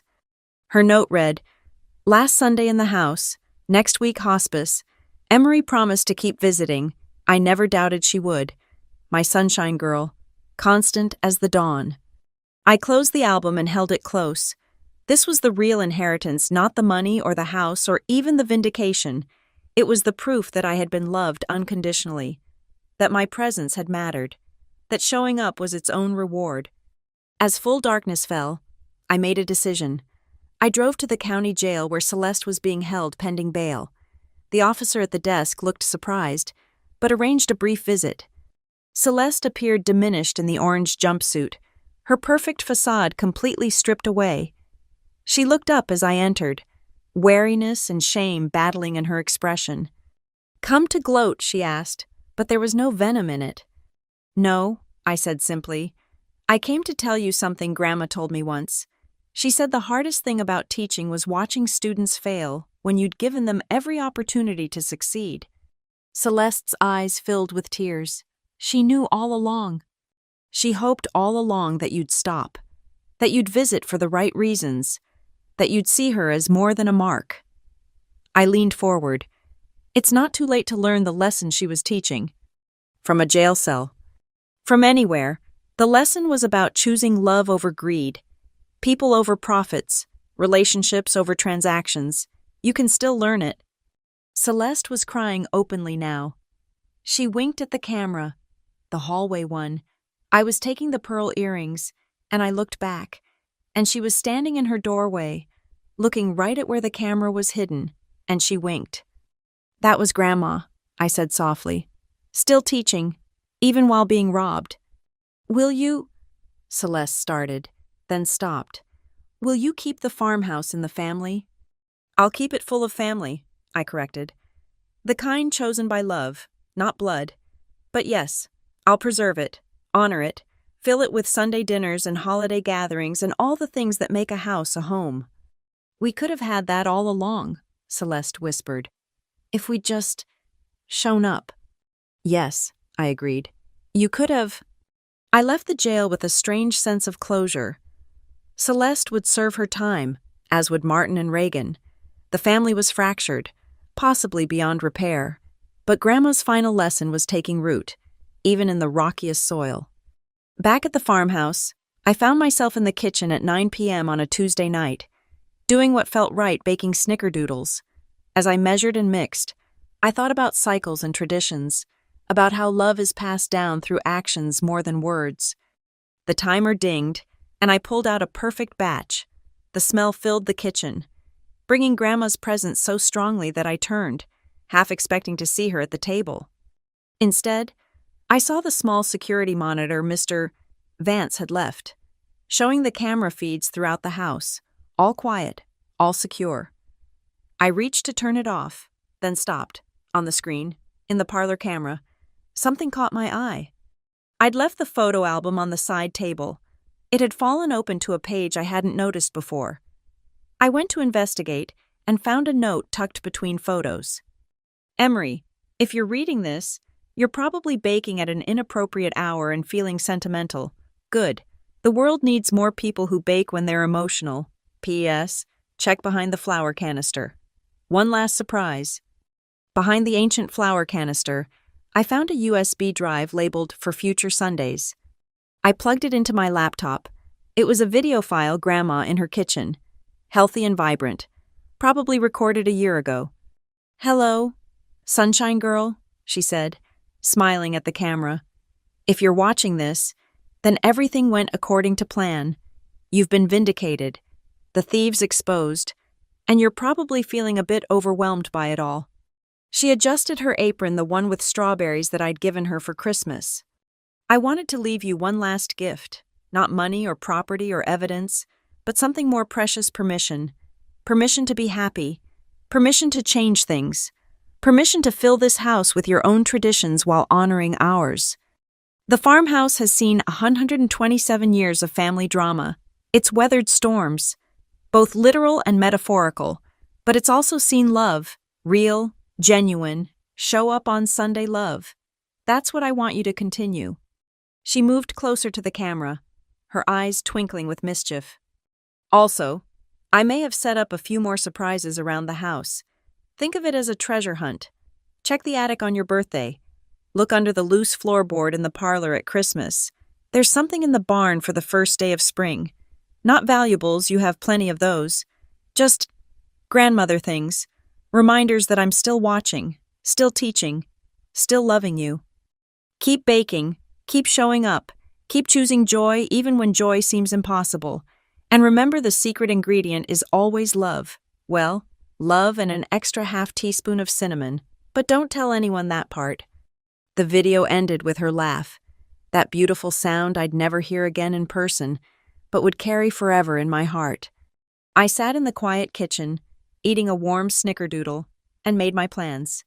Sunday gatherings for anyone who needed family, art classes for kids who couldn't afford supplies, a kitchen that always smelled like something baking, a home that honored the past while embracing the future. The farmhouse would live on, not as a museum to what was, but as a testament to what could be. Grandma had given me more than an inheritance, she'd given me a mission. On the counter, my phone buzzed with one final message. "Mr. Vance, forgot to mention your grandmother prepaid for a billboard on Highway 12. Goes up tomorrow. It says, 'Choose love, show up, bring cookies. Joni Blake.' She wanted the whole town to learn her lesson." I laughed until I cried, then cried until I laughed, even in death. Grandma was still teaching, still reaching out, still changing lives. The clock struck midnight, Wednesday now, 4 days until Sunday. I had cookies to bake, a house to prepare, and a new tradition to begin. The family who chose love over greed might be smaller now, but it would be stronger. As I turned off the lights and headed upstairs to the guest room, I wasn't ready for Grandma's room yet. I whispered into the quiet house. "Lesson learned. Grandma, love wins, truth prevails, and Sundays are sacred. Somewhere in whatever comes after." I was certain she was smiling, probably already planning her next heavenly scheme. Because that was Grandma, always teaching, always loving, always 3 steps ahead. The farmhouse settled into peaceful silence, ready for its next chapter, and I was ready to write it, one Sunday at a time. Thank you so much for listening to this story. I'd love to know where you're listening from. Please share in the comments below so we can connect and discuss what you thought about Grandma Joni's ultimate revenge plan. If you enjoyed this story, please subscribe to the channel and hit the like button. And if you really want to help others discover this tale of family, justice, and the power of showing up, please hit that hype button. Your support means the world and helps these stories reach more people who might need to hear them. Until next time, remember sometimes the best inheritance is love, and the best revenge is the truth.